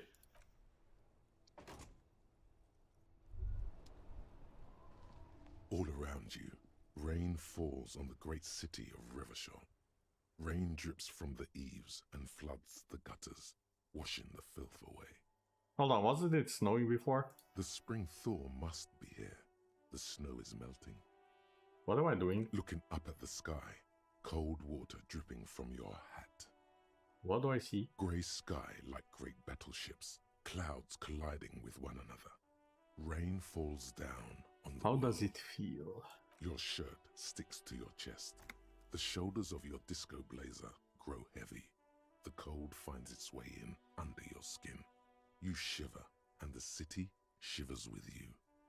You're not dressed for this weather. You should get an overcoat or a patrol cloak.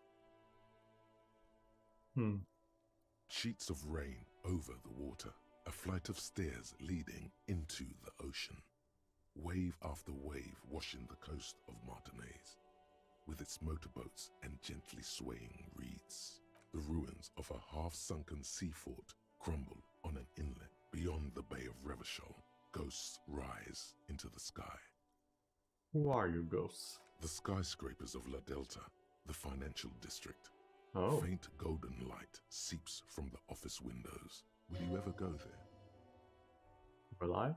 No, you are just one of the hundreds of thousands who watch them rise across the bay from Martinaise every day. What is down the shore? Urban coastline, rain dripping off Eternite-covered roofs. Cinder blocks left over from half-finished construction. A defunct research and development building, once seized by revolutionaries. An old wooden church stands on stilts above the water. And beyond that? Coal City, end of all lines. Your hair is an oily mess flecked with ash from neighboring coal plants. Smokestacks rise somewhere in the distance. What of the east? There's a fleet on the corner. A plastic coat is folded into a small triangle under the counter by the window. Beyond that, the strikebreakers have gathered. The great gates of the industrial harbour are locked. A chill runs down your back. You shudder like an animal trying to shake water from its hide. Clench your teeth. Behind the gates, heaps of supply crates, red and blue metal shipping containers, slick with rain. The Greater Revachol Industrial Harbour is an artificial mountain range. Immense wealth resides within, and immeasurable poverty in its shadow. And beyond that? La Drusienne, King Dries passenger harbour. Cruise ships flanked by dock arms. Cranes watching over the mouth of the river distributary. It is across it. Couronne, the lower middle class. Distributary after distributary cuts the city blocks in half. 7-story buildings trail off into the rain. And beyond it? A silvery curtain of rain over the houses. The class divide. Capeside apartments. Tower blocks crowd one another. 4.46mm bullets still lodged in their war-torn stone. Hallways collapse from the mortarheads of a war that was lost long ago. Clotheslines go to waste in the rain. Radios play. A yard. Rain falls onto the roof of a woodshed. Coal leaks into a puddle beneath a dead man's feet. He swings from a tree, bloated. Droplets of rain slip from his cold cheeks. A traffic jam. Rain thrumming on the roofs of motor vehicles. Inside, drivers watch water streaming down their Oh, there's a thunderstorm. Stay safe, fat stuff. And thanks for being here. He too is cold. Rest well. The canal bridge has See been you around. raised. On the other side. The road ascends. A raised motorway loops above the ghetto. Beneath its concrete columns, I don't believe I'll be a in sea it of soon rooftops, myself, though. Woodwork and tar stretches northward. 4-story buildings as far as the rain can fall. The snows melt in Jamrock. What is Jamrock? Revachol is the capital of the world. Jamrock is the capital of Revachol. Droplets form on your eyelashes. It's home. Okay. Where the hood at? Have a brother in the cut. Where the hood at?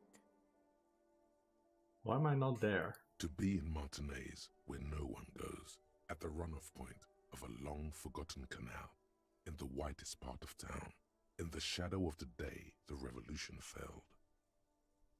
Revolution failed? Standing in the rain, looking north, where Jamrock Rock City stretches Where do I live? inland, on a street there that flows like a muddy river in the snow, with fire traps rising on either side. A film rental opens its doors to the rain. An armored motor carriage rushes past the corner, where you used to walk together. Suddenly, the hair on your back rises. You cannot return. In the rain-swept distance, above the rooftops of Jamrock, a repurposed silk mill stands perched above the motorway exit. Precinct 41 hunches in the rain. Your vision blurs. You wipe your face with your hand. The rain stings your eyes, making you look up and blink. What's above? Coalition aerostatics hang like apparitions under the cloud cover. Way up there, where rain forms, rotors flutter silently. Your sight clears. This rain will not let up anytime soon. You should get a raincoat. There's a freight to the east. They sell them there. East, okay. I need to go east.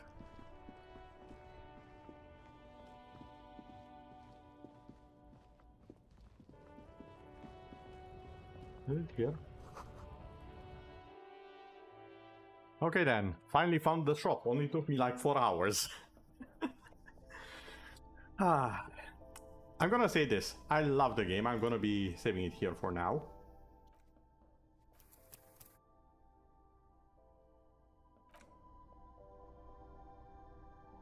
But I will say this. I love the game. It's a very interesting one. It's a lot more in the old style of RPGs where there were many choices. And combat was actually quite rare. I did enjoy those back then. And I'm glad to find one that does appear to have more of that. More of that storytelling narrative rather than just combat. And don't get me wrong, I love combat. Like, come on, I'm a Dark Souls, or rather Souls-like fan. I love good combat in games. But I also love the story of them. I love books, I like good movies. Good ones, remember. And I can definitely appreciate a good story in this one. Beautifully written. I'm curious to see where it goes. And I hope you will be with me on that journey, wherever it may take us. Maybe now, maybe later. Actually, no, it's definitely later. As I am ending the stream for now. Thank you all for joining me on this adventure. And I hope to see you all the next time when we delve into the Disco Elysium and the many voices of our mind. See you later, everyone.